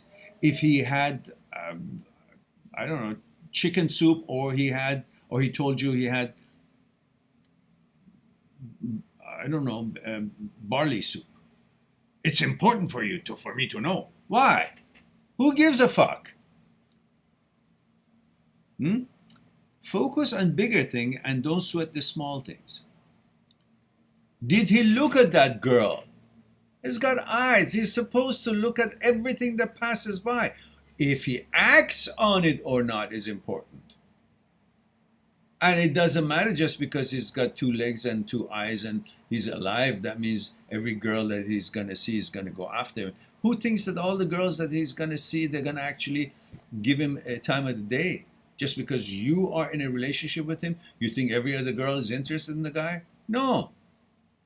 If everybody would have the same taste, then everybody would be after the same girl, or everybody would be after the same guy. No, it's not true. People have different partners. People like different characters. People choose based on what is suitable to them. They're not going to be after your boyfriend, or you're not going to be after somebody else's, boyfriend, or every guy is not after the same girl. So, having said that, Luna says, yes, inshallah, all is well with your brother and may he get well soon. Thank you very much, Luna John. Also, my best wishes for Mama, Son, and Ray. Thank you, my dear. Thank you very much. I love you too. I appreciate that. Excalibur says, hola, my brother from another mother, Persian mother. I have 2 questions. Ask me the second one first. So I have 2 questions. First, how is your mother and brother? Well, mom is okay, but as you know, brother has been taken to hospital today, which I just found out. Next is I have now spoken to about 100 people, and they all do not want the vaccine. Yeah, most people don't. And Excalibur says, how do you predict this shit show will end? I don't know. I don't want to waste my time thinking about it. It's been 9 months now after the onset of this pandemic thing. 9 months I haven't gone to the gym. 9 months we've been wearing masks. 9 months we've been doing all the shit that they've asked us to do. I'm not going to spend more time on figuring out what's next. We'll see as it comes.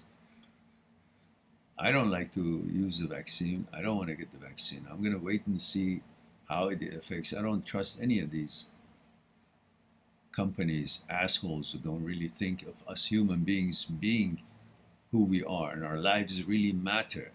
All they think about is what's the percentage of death or false, I don't know, the percentage of casualties of this vaccine, and they say, oh, 2% is acceptable. Acceptable to who, motherfucker?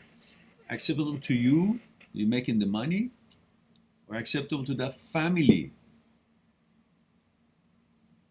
who some asshole created this virus for some fucking reason. Now everybody's paying for it, and now they're going to make a vaccine that itself is going to kill some people who actually have had the luck and not being killed by the virus itself. So it's all anyhow, let's just talk about something that's pleasant right now. All right. Marius. Oh my goodness. Marius says, hey there, 31 male Romania. Hello, Marius. I just wanted to thank you for helping me 7 years ago while I was going through a breakup. I watched your great videos and it helped me tremendously. I thank you very much, Marius, for sharing that. I'm delighted to hear that, and I'm glad that you're on your way and on your life and focusing on it. You're happy, hopefully, and you're going for bigger and better things. And thank you for sharing that. CRIPPI_D. I don't know how that comes up to be your screen name, but here it is. And he says, I like to know your opinion. I like to know your age, gender, and where you're tuning in from. Then I'll get back to you. Says, I like to know your opinion about neuroplasticity and sexual taste being conditionable. I think only the romantic attraction is genetic. Well, lots of things are environmental. Like if you're constantly being bombarded with a certain kind of a gender behavior in their sexuality, then that thing becomes kind of something that is being talked about all the time. So your thoughts will gravitate towards making thoughts, your brain makes thoughts about that topic. And how it affects your behavior, well, if everybody around you is behaving in a certain way, then that certain behavior may become a little bit more tolerable or even acceptable.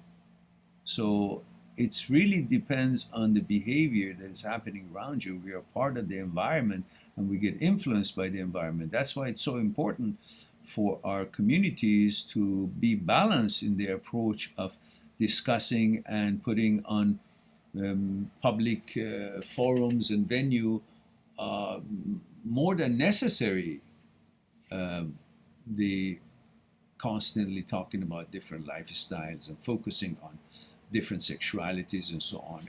Everybody is born in different sexuality and they're living their lives, and everybody is tolerating and respectful of each other and supporting and letting everyone have their lives and enjoy their lives without being malicious or disrespectful towards each other. So there's no sense of constantly promoting one sexuality over the other one, which becomes a promotional event rather than let us be who we are. I don't need to necessarily be hearing about what this sexuality is or what that sexuality is, what this is. If I need to know about it, I'll go find out. If I don't need to know about it, well, I don't need to know about it regardless of what my sexual inclinations is. Why do I need to hear all these things that most of it could be irrelevant to me? The only thing relevant to me is my own sexuality. And so I don't need to hear all these other things that are not relevant to me, and the others who don't share my sexuality don't necessarily need to be bombarded with all kinds of irrelevant information to their sexuality. We are who we are enjoying our lives, whatever our sexuality is. We're all equally on this journey trying to find our way in the, big picture. And we're doing our best. Now, what's the purpose of constantly trying to indoctrinate each other about each other's sexuality more than what is normal to know? Okay, I'm aware of all the other sexualities present in this world as part of this world. And everybody else is aware of all the other kinds of sexualities that is part of this world. That is the makeup of our world. We are the species which have different sexualities in it as part of its makeup. So what's the use of constantly trying to promote one against the other, or talk about it, or make it a topic, or bring these private and personal things into public forums and constantly, more than necessary, bring it up to children who really can't figure things out yet, and they're being bombarded with extra information that they can't sort out. So we're creating confusion. Let them develop and be who they are meant to be, and they know who they are meant to be. Inwardly, genetically, they will figure it out.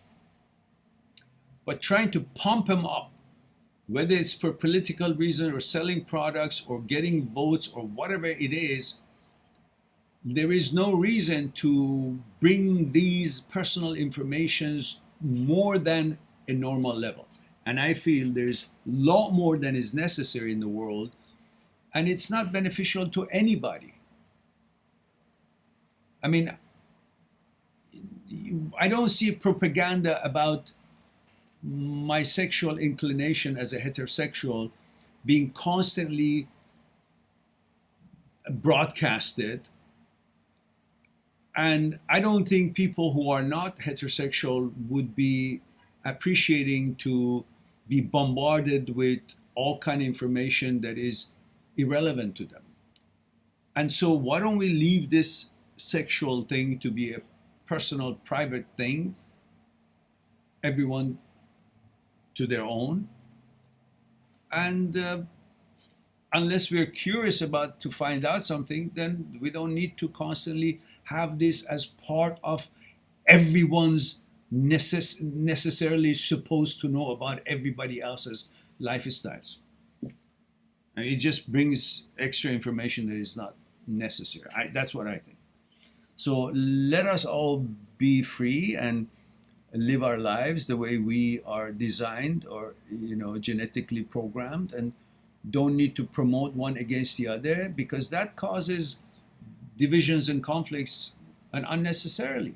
Let us all respect each other and live our lives and adhere to be a good citizen, good role model for children, for each other, and not have this idea of like a multi-level marketing. Let's recruit the other one to our gender, to our sexual behavior. What's this recruiting? Let us live. Whoever is heterosexual, good for him. Whoever is homosexual, good for him.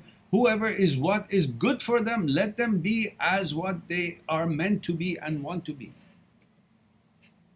But don't promote it as part of a governmental behavior or political behavior, thinking that you're actually supporting certain group, but in fact you have devious plan. You're trying to use them in order to get votes, and for that reason you're creating more information more than necessary information out there, which could actually have a counterproductive effect on minors or people who are not ready or who are not able to sort things out as adults can.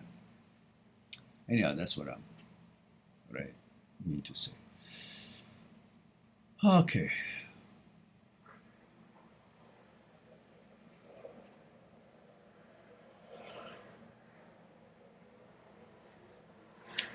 And Siames Mesiturd says, thank you, sir. You have fans from Thailand, by the way. Oh, thank you very much. I remember when I was in Seattle University, I was learning English there. English. There was a guy from Thailand as in our dormitory, and he played such a good guitar. Like he knew them. I mean, he was just an expert. He could sing and play the guitar like you wouldn't believe. All he had to do was just open the book and see the chords, and he was at it, and it was just amazing. We all had a great time. We would just gather around, and he would play the guitar and so on. I played the guitar, but not nearly as good as him did then. Tambi says, hello, uncle. How are you? Hello, Tambi. Where have you been? Hope you've been well. Honey says, it's my best friend. Ah. So what was the question, honey? Ah, who got married and is buying all these pets. So, honey, you're a lady, are you? Let me see. Let me get this. And he's your friend, a lady friend, or he's a man and you're a man as well. I don't know what's going on. Come on, guys. Give me the info. Throw me the bone, as Dr. Eva says.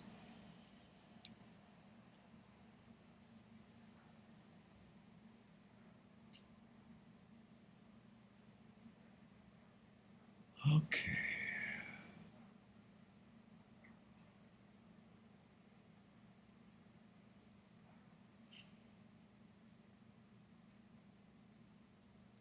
It's important for me to know if he's a guy buying these things or if he's the girl.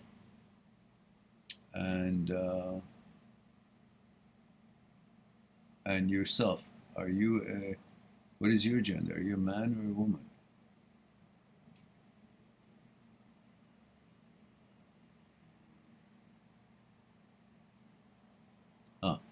He got married to this girl during COVID after his fiancée left him. Ooh, that was a rebound marriage, huh? And I'm worried about him. All of a sudden, buying all these pets when should focus all his attention and love to his new wife. Why are you worried? Why are you worried about him? What is it to you? Honey says, and instead of posting pictures with his new wife, he's only posting those chameleon cat pictures on Facebook. Also, he keeps telling me and our friends to come over to their house to hang out. Yeah, well, he might have just messed up by having a rebound marriage because the fiance left him and he got married with this girl out of whatever reason, but he's not really thinking it was the right choice. So he's trying to crowd the house with distraction of friends and kind of find refuge in their bosom and in the animals to spend time with them. So in that way, there would be not much time left for any bonding or getting to know each other because he feels like he might have made a mistake. That's the little bit that I can say from the little bit that I know from here. Honey says, and I keep trying to say no with our friends to give the newlywed quality time, but weird, no? You don't have to be his daddy or mommy. Again, I forgot. Honey, are you a woman or a man? I'm not quite sure here, because you can't be his mommy or daddy. It's none of your business if he wants to invite you guys or spend time with his wife. Maybe he's got his own issues. Maybe you guys want to sit down and talk to him, say, before it's too late, why don't you go get a divorce and get it over with? Because you don't seem like to be really into it. Or maybe he's just not used to spending so much time with a girlfriend or now wife, and he wants to maybe he's bought those animals so they can all bond and make a family out of it. Who knows? But I can't tell from all the little bits and pieces that I'm hearing from you.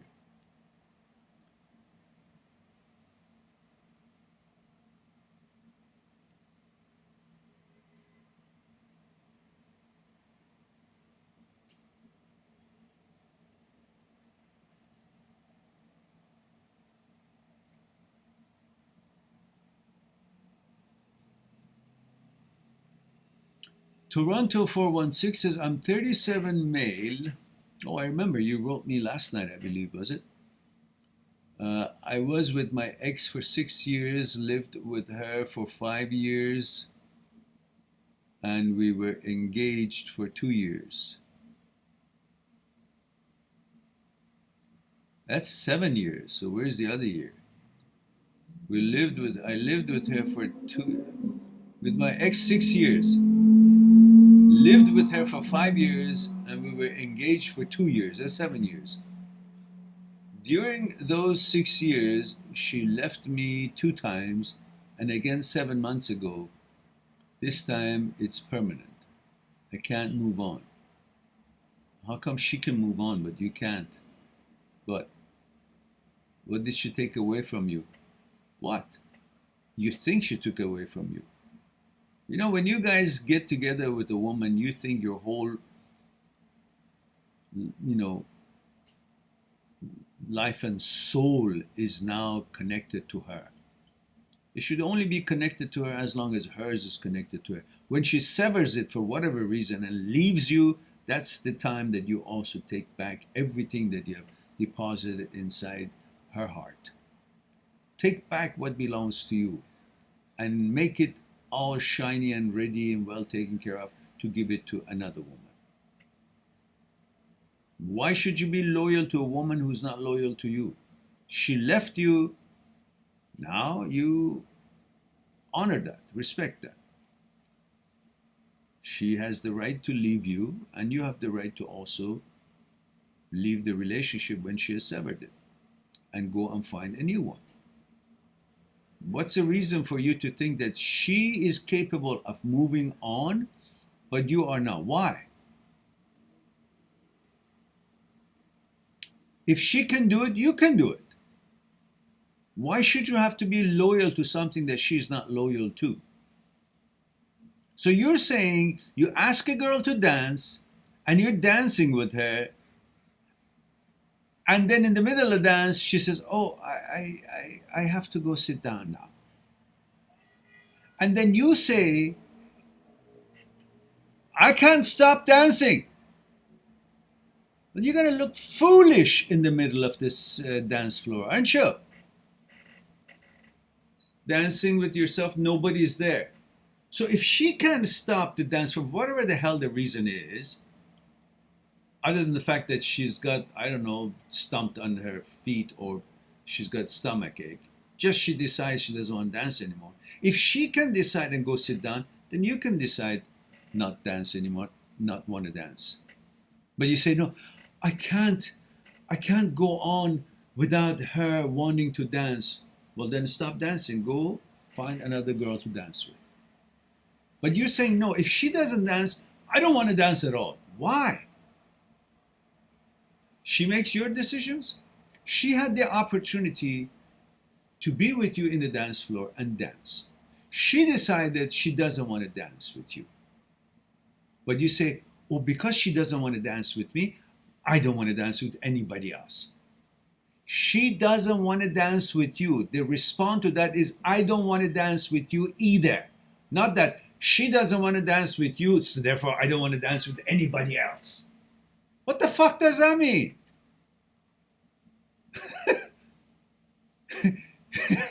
She doesn't want to dance with you, and instead of you say, okay, dear, you don't want to dance with me, that's okay. Don't dance with me. I'll dance with somebody else. No, instead you say, oh, you don't want to dance with me? Then I don't want to dance with anybody else. She's going to say, how foolish and stupid is this guy? I don't want to dance with him, and he punishes the other people or punishes himself rather than saying, okay, you don't want to dance with you, I don't want to dance with you, I'll go dance with somebody else. That's where you are, but you don't see it that way because you think it's a sin if you don't stay loyal to the woman that you chose to be your mate. But you don't realize that if that woman, at the beginning when you asked her, would you want to dance with me? Would you want to be my girlfriend? If she said, no, I don't want to be your girlfriend, then you would say, okay, bye-bye. But she didn't say it at the beginning. She said, yes, I want to be your girlfriend. Now that she's changed her mind, you treat it differently. Like, oh no, she changed her mind and I can't have any other girlfriend now. But you could have another girlfriend if at the beginning she would say, I don't want to be with you. So treat it like it's the beginning. She doesn't want to dance with you. She doesn't want to be with you. Then you go dance with somebody else. You want to go find somebody else, be with her. In other words, if she can do it, you can do it. All right.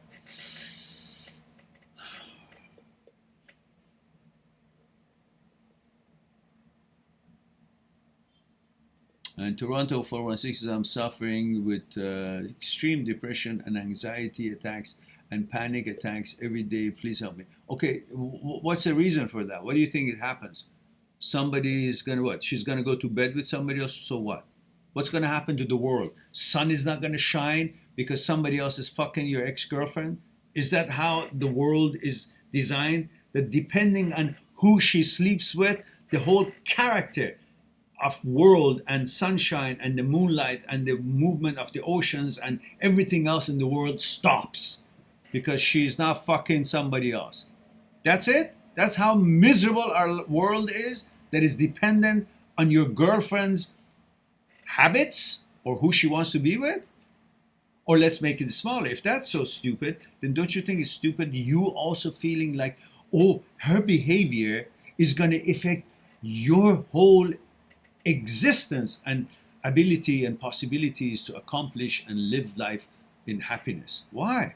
You're independent, you still have your senses, you still have your faculties, you still feel the same if you eat a cheese or have a drink or run or feel the wind against your face. Your sensations and your feelings are still the same and intact. So what is it that holds you back? Your belief. You have somehow given her the power of deity. Why? Because your desire for pleasure and your ego, hand in hand, they say, unless you can be with her, you're worth nothing. Really? So her choices of who she wants to be with or not is going to set the value of other people in the world, including yours. So if she decides to be with you, your value goes up. If she decides to be with somebody else, his value goes up and your value goes down. So she's a fucking stock market, isn't she? Depend on the activities, the value of all other commodities go up and down. How volatile is that life for you? Does that make sense? No. You are your own stock and you set your own values and you decide what you want to accomplish in this life. You decide what you want to enjoy in this life. You decide what kind of sport you want to be involved in. You decide what kind of nutrition you want to have. You decide what kind of movie you want to watch. You decide what kind of a woman you want to be with. And her choice of who she wants to be with or not does not devaluate or evaluate you at all. You do. You bring value to your life based on what it is you want to accomplish in this life, how you see yourself, how your contribution is to the world, what you make out of yourself. These are what brings your value to you. How could she give you any value and then be able to take that value away next day that she doesn't feel good or she wants something else? Her wishy-washy brain, what has given her the credentials and the authority that her stupid decisions in life or limited decisions in life should be the measuring stick for other people's value, including yours? Can you understand what you've actually, it's your belief, it's your way of thinking that has made you depressed. If you see her for who she is, that she is actually no more than any other woman, in fact, less because she's not with you. In fact, the fact that she's not with you devaluates her, not you, because you're the boss of you. And therefore, you give value to yourself and you give value to the woman who's with you. And if she leaves you, your value doesn't go anywhere else. She can't enjoy the value that you can give her anymore. And you can't enjoy the value that you think she can give you when she's not with you. But that's okay, because that's not the PowerPoint of your values. You are responsible and the creator and the generator of your own value based on your behavior, your activities, your mentalities, and what you want to accomplish in this life and you focus on. And therefore, you have nothing to worry about if she doesn't want to be with you. You go and find somebody else and give her all those wonderful things that you want to give. I want you to watch this video.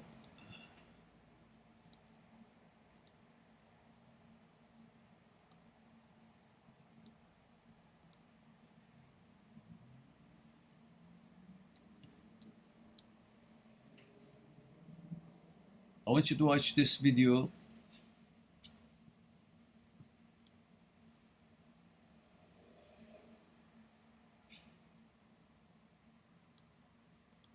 It's called The Breakup Cure. It's an older video that I just changed a little bit of give it a little bit of a more bells and whistles. Just no change in the content. I want you to watch this and understand a little bit more of what I said. So that's for you.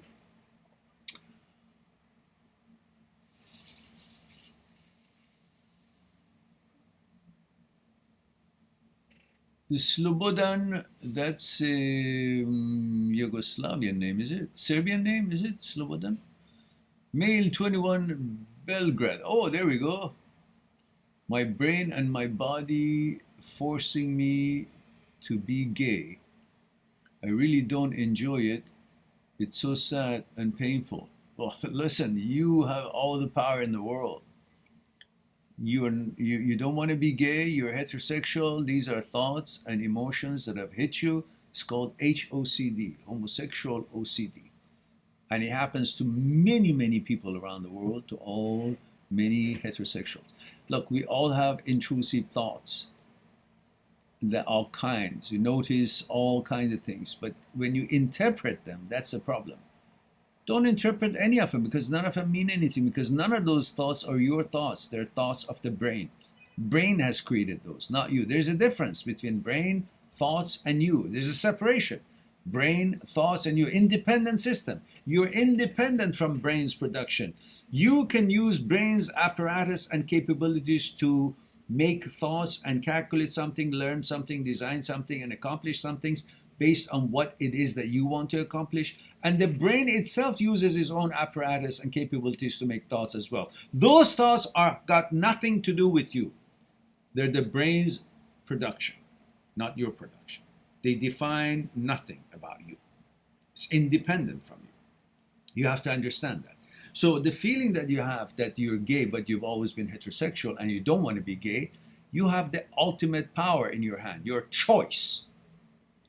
Regardless of what the brain creates, and when the thought based on anxiety is created by the brain, that thought and anxiety makes a effect and influences the body to react. And when the sensation in the body reacts, you think that the thought is real.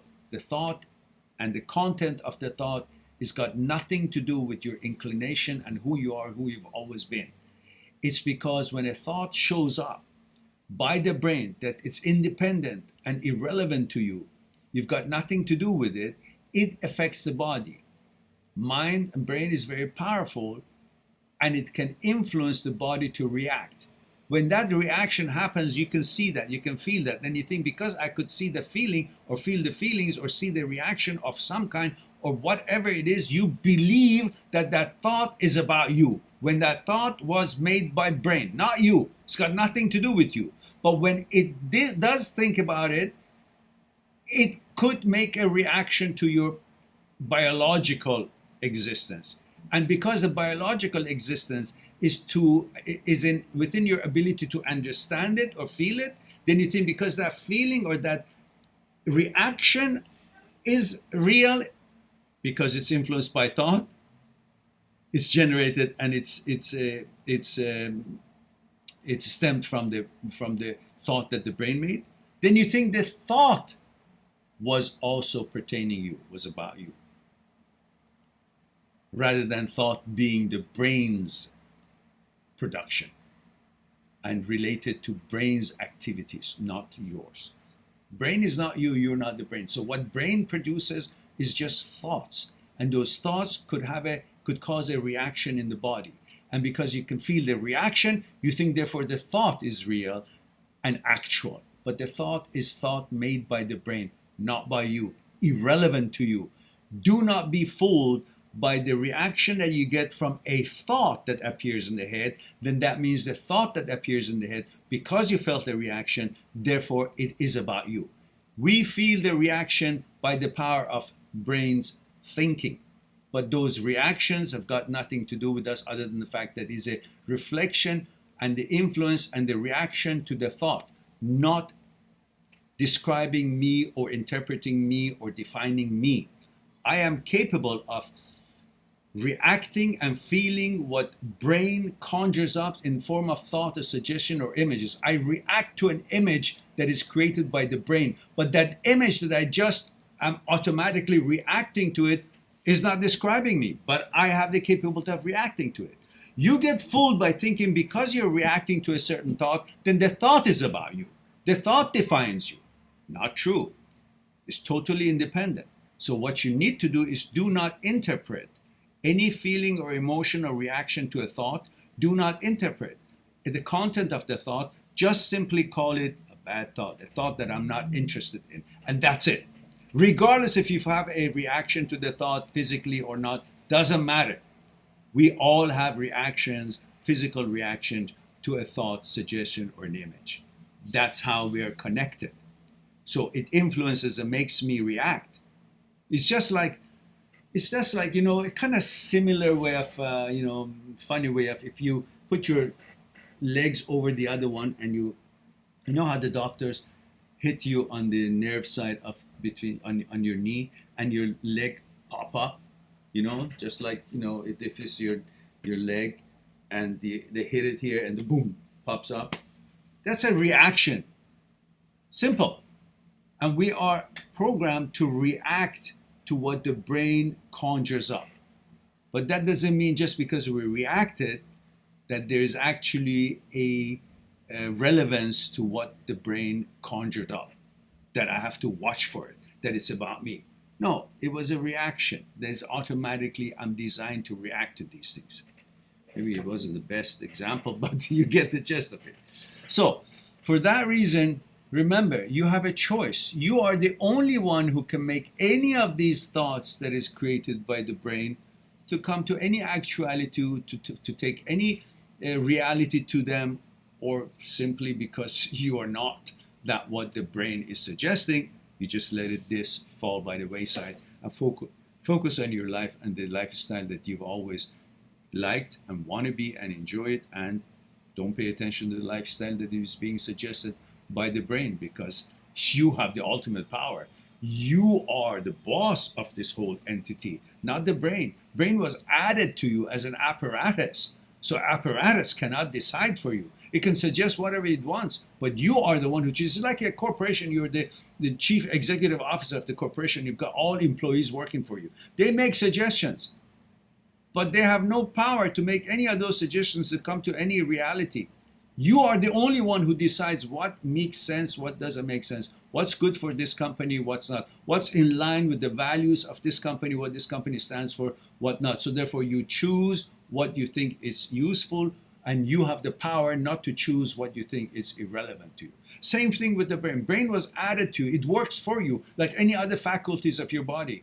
It's a suggestion, but you are the boss who can only you, based on your choice and decision, can allow or make any of these suggestions or thoughts and ideas turn into any actuality, turn into any action or not. So because you have the ultimate power, nothing can threaten you. So if the suggestion comes that you're gay and you don't want to be gay, you're not gay, then you're not.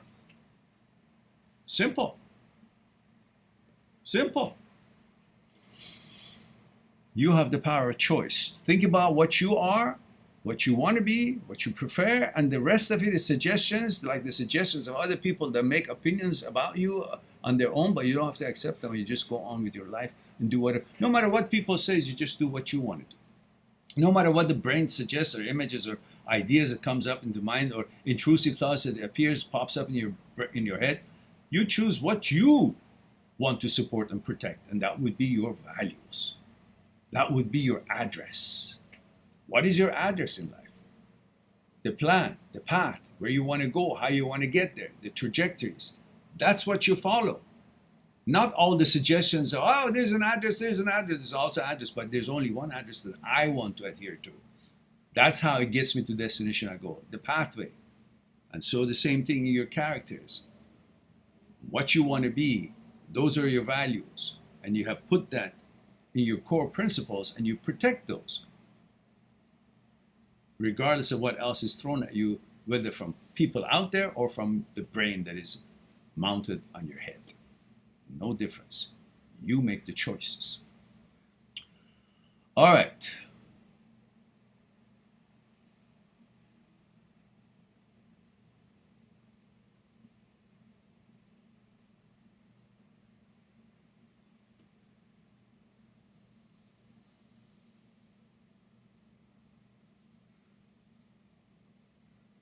Yes, Ahmad. You have the power to choose and program yourself how to be.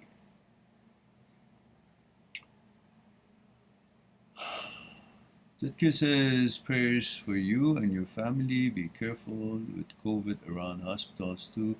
Thanks for answering, Mary. You're quite welcome, Zitke, and thank you very much for that. Stephen says, okay, Meran, thanks. I'll stop looking for assurance all the time. Yes, please do. Stop this assurance business. It's going to drive you nuts.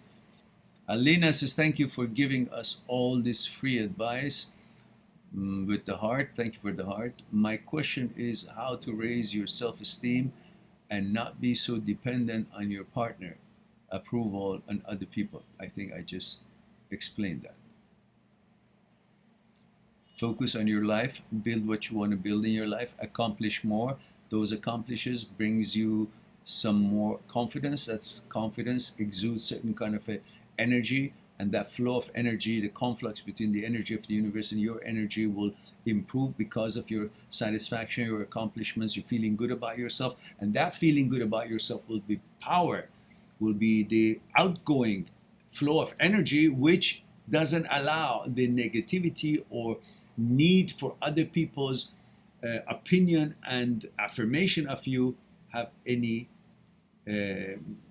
place in your life or having any need for it anymore, because you are generating so much energy that you don't need more energy from any kind of a good comment about you that you would be fishing for, that because that gives you energy. But when you're producing your energy by what you've accomplished in your life or what you are all about, and you feel good about yourself, you don't have a need for the energy that you can get from somebody. So, oh, you're such a good person. Oh yeah, I know that.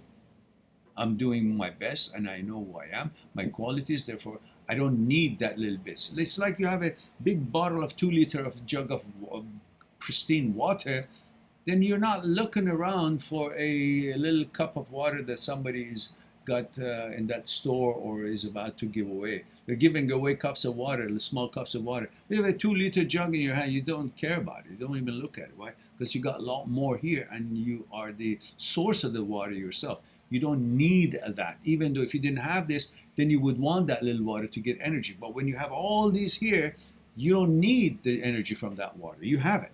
So you will be independent from it. So make something out of yourself. Create that energy and happiness and confidence from your own activities and your accomplishments. Then you will not need to look for your partner to give you approval, to get energy, feel good about yourself. Excalibur says, haha, Meran, you were laying the smackdown on vaccine companies. Yeah, yeah, well.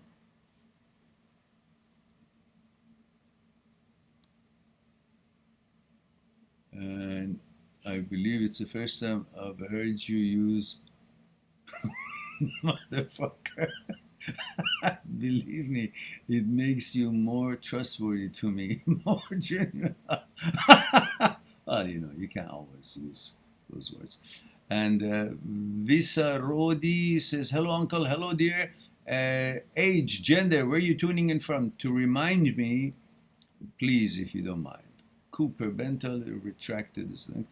Zetkill made Sweden Samir, and sometimes, rarely, I have gotten agitated and lost control. It makes me punch walls, shout, and just lose control. It started after my breakup and getting a chronic disease, colitis. Yeah, the colitis, you can handle it. Don't worry about it.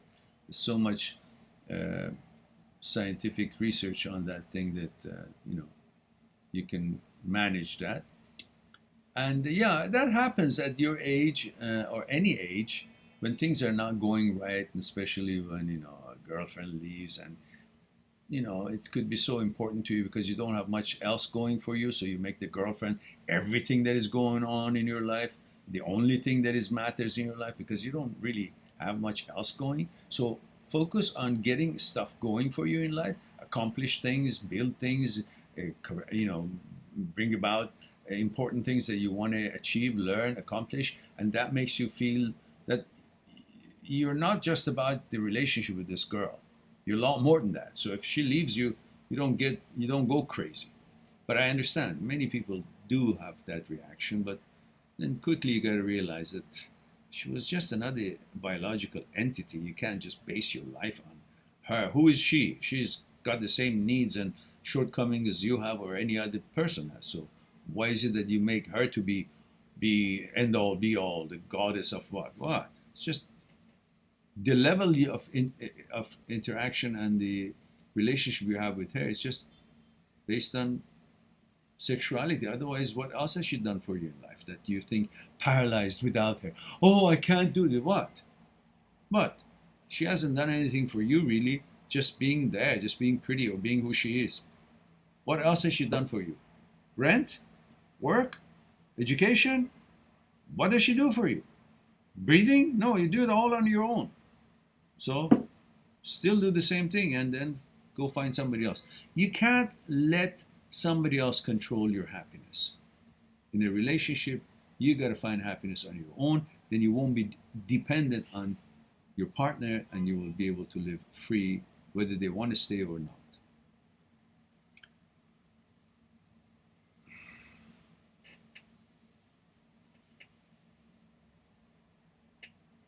Says, what's wrong with me?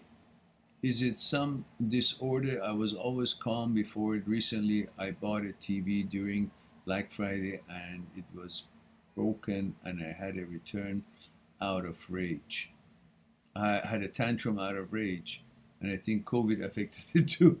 COVID affected lots of things. Lots of people in this COVID thing start suffering from OCD, and many of them suffering from HOCD. As I mentioned last time, the mind finds its security through occupation, through being busy. And since the rhythm of your life, due to the things that you were doing, mechanical processes, have been broken, therefore the order and the rhythm and the routine of your life that had created that order, that discipline, is broken.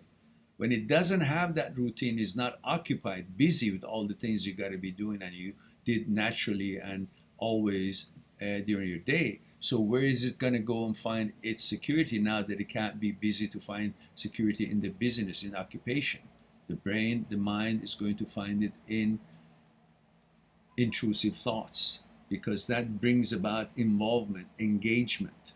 It's not doing its own regular thing. It's idle, then it's going to go and random and find things. And the brain usually finds negative things. It's based on negativity. Its mandate is based on negativity, to find problems, to find risks, to find things to alert you, alarm you. So based on this mandate to alarm you, it goes and finds risky, negative, intrusive thoughts in order to do its job, at the same time to create more rise and interchange and exchange and debate and negativity, energy back and forth, and to, in that process of being occupied, to find security.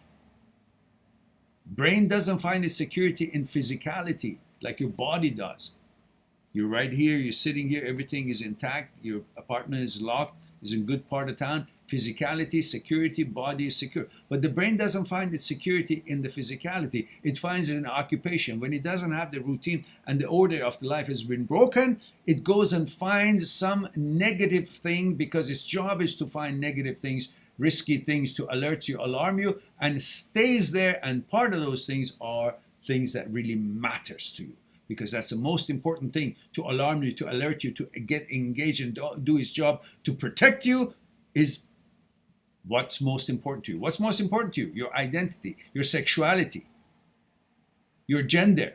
That's what defines you. That's most important to you. So it goes and tries to feel or think that it's protecting that by alarming you, but because it's got OCD, it overthinks and it overreacts and it alarms you constantly, to the point that it's so much intrusive thoughts in there, it goes way out of its norm of protection and job, and causes all kinds of intrusive thoughts, which one of the major things that I've noticed in this pandemic past many months is HOCD for heterosexuals.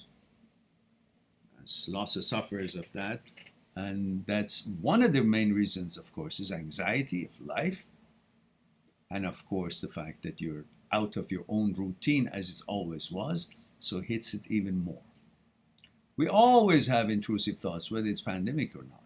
But at this time, the routine and the order of life has changed, so the anxiety is higher, the worries and lack of the regular balance of life is changed, so it's going to attack with more of intrusive thoughts, which part of that is going to be what's most important to you, your identity, your sexuality, and then it causes all these HOCD and all the other stuff.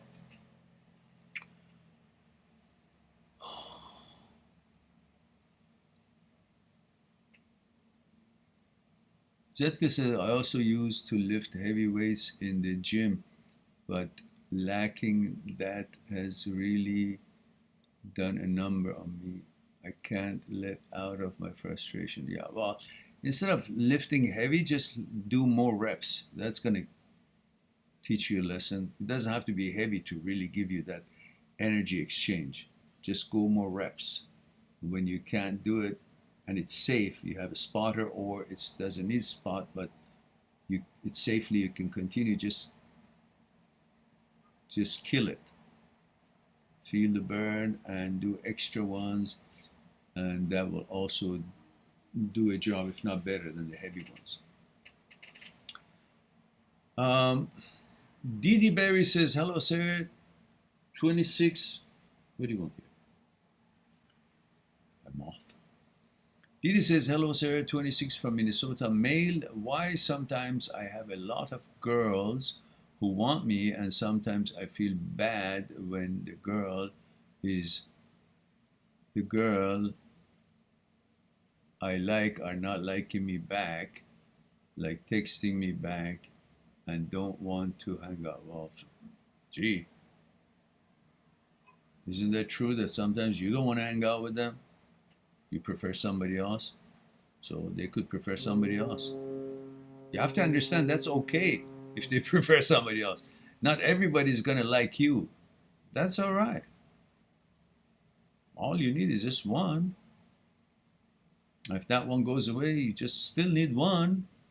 It's another one, another one. You don't need so many. And if they don't respond to you, well, you gauge it right. You're not supposed to approach everybody. You gotta feel if they are interested in you or not. Then maybe text them. And if they're not, well, give them the right not to be. They have the right to be interested or not to be interested. Don't be upset about it. There are people that you don't like to be associated with or responding to. Well, that's okay too. So what about them? You got to respond to everybody who wants to respond to you or wants to be interested in you? No, you choose. They may actually be very nice people, and she might be very pretty too, but not to your taste, so you don't respond. But what does that mean? The same thing. You might be a very nice person, but that girl has a different taste, different preference. You should respect that. That's all right. Cooper Bantal says, hello, back in June, one day I was always thinking about girls and always wanted them. Then the next day I woke up with gay thoughts out of nowhere, and now I can't control them. Any tips? Yeah, that's HOCD. You watch my videos on HOCD, and that's called Intrusive OCD, HOCD short videos. That's a playlist. And another one, if you have specific interpretation of each thoughts about homosexual thoughts that comes to a heterosexual's mind, then you can watch the Intrusive Transient OCD, HOCD negative thoughts playlist. And you will have enough information. And underneath all those videos, you have the links to scientists, psychologists, psychotherapists, such as Dr. Schwartz, Dr. Philipson, Dr. Jan Weiner, Dr. Owens, many other scientists and doctors that are listed there. You can watch their programs and educate yourself and understand what HOCD is and what the neuroscience of habit talks about, the malfunction of the brain, the signaling system, the automatic response, and how the automatically intrusive thoughts are shut down in the brain. But when there's a malfunction in the striatum, namely caudate nucleus, then it doesn't get the information back to orbital prefrontal cortex, and that lingers, that lingering of that intrusive thoughts that every single human being on earth has it, but they get rid of it automatically because the signaling system has not malfunctions. Well, when in the case of OCD and people whose signaling system malfunctions, that thought lingers. When it lingers, they think, oh, it's real. So if it happens to be intrusive thoughts about homosexuality and it lingers, when in the normal times it's always been shut down by automatic systems that we are equipped, because our system knows about our gender, our sexuality, our orientation, our inclination, and therefore based on our core values that it's aware of, it shuts down the intrusive thoughts that don't measure up to our values. But when it doesn't happen and it lingers there, you think the thought is you. You're not the brain, brain is not you. You're not thoughts, and thoughts are not you. So on that base, educate yourself and then not to be fooled. So you will learn how to protect your core values, protect your address. What is your address in this life? What are your values in this life? And when you have your values, when you know your values, and those values should be your guidelines, should be your trajectories, should be the address by which you navigate your vehicle to get to your destination, should be what you will protect. That would be your core principles. That would be your value system. That would be your superconsciousness, your wise advocate, your gatekeeper. And you protect that. You can't stand for nothing and expect to have a good life. You got to protect your values. And based on your values, you gauge whatever else is thrown at you. And you see if it meets your values, then you accept it. If they don't meet or measure up with your values, then they're irrelevant and meaningless. And you go on about your business and focus on whatever it is that you want to be, you have always been, and that is your sexuality that have always been what it has always been. And you just don't change it because a thought showed up and it's lingering there. And I woke up with this feeling, therefore I am this feeling. What happened to all the rest of your life? They don't matter. Only this one that today is. So which one is malfunction? Oh, that was malfunction. This one is not. That's a negative thought attitude. That's the OCD. That's HOCD. But this one is the malfunction, and you rely on how you lived and how you want to live, what you love to be. And that's what your guideline is, your address, your values. And you protect those values regardless of what shows up in your head or uttered by other people or bullies or whatever it is. Even in school you were called this, called that, name calling, or today your brain shows up with all kinds of intrusive thoughts. You don't buy into that. You protect your values regardless of what's uttered from out there or what's coming from the brain.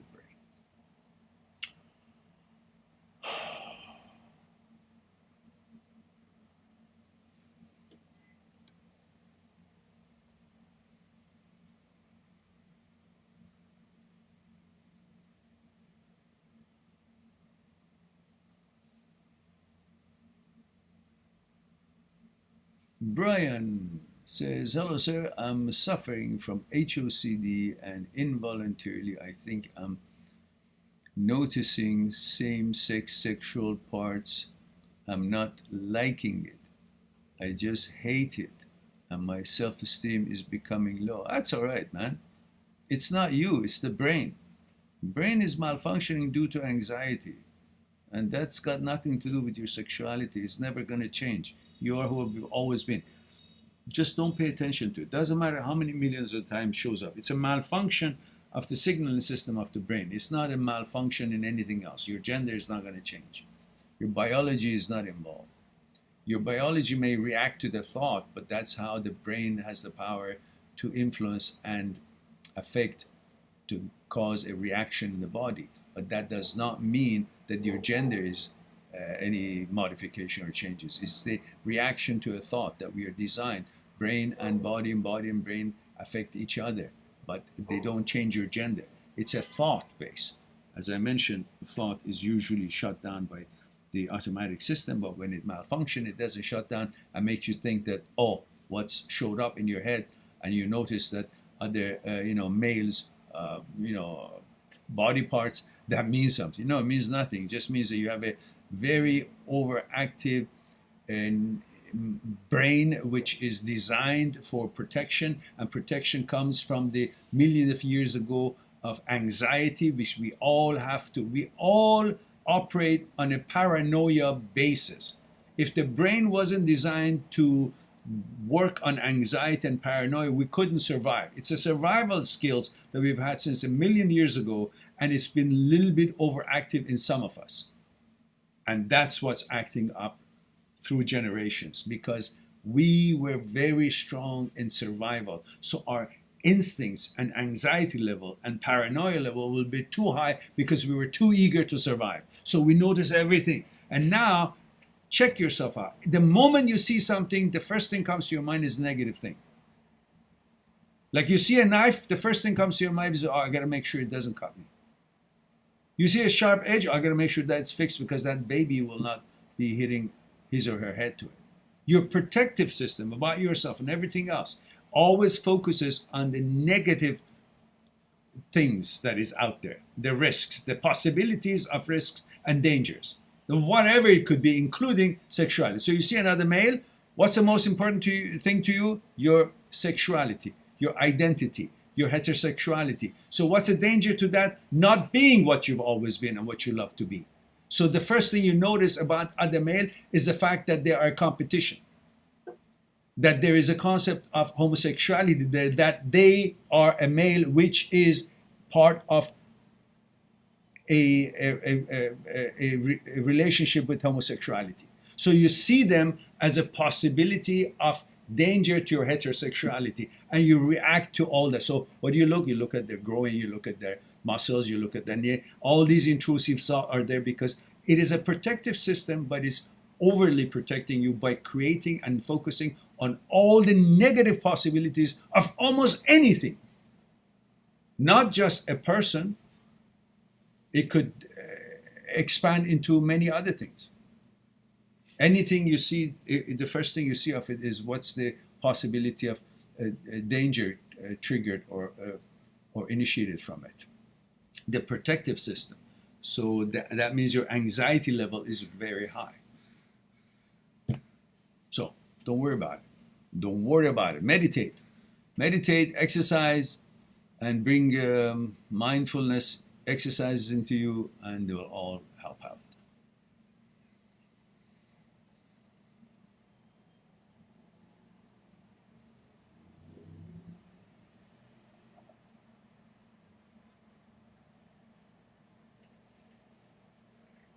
Yeah, Brian, don't panic. It'll be all right. Everybody goes through this kind of shit. Don't worry about it.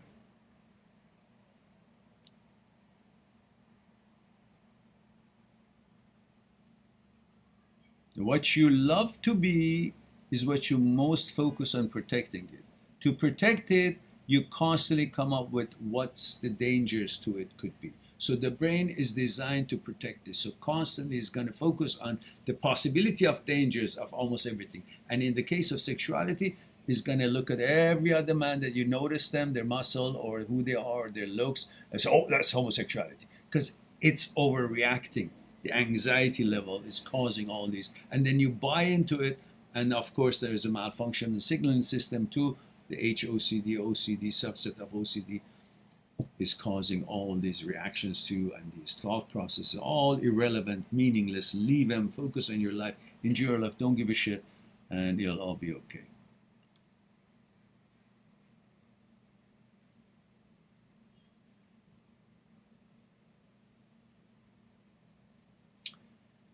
All right, everyone, looks like we've answered all the questions and we've hit all the questions.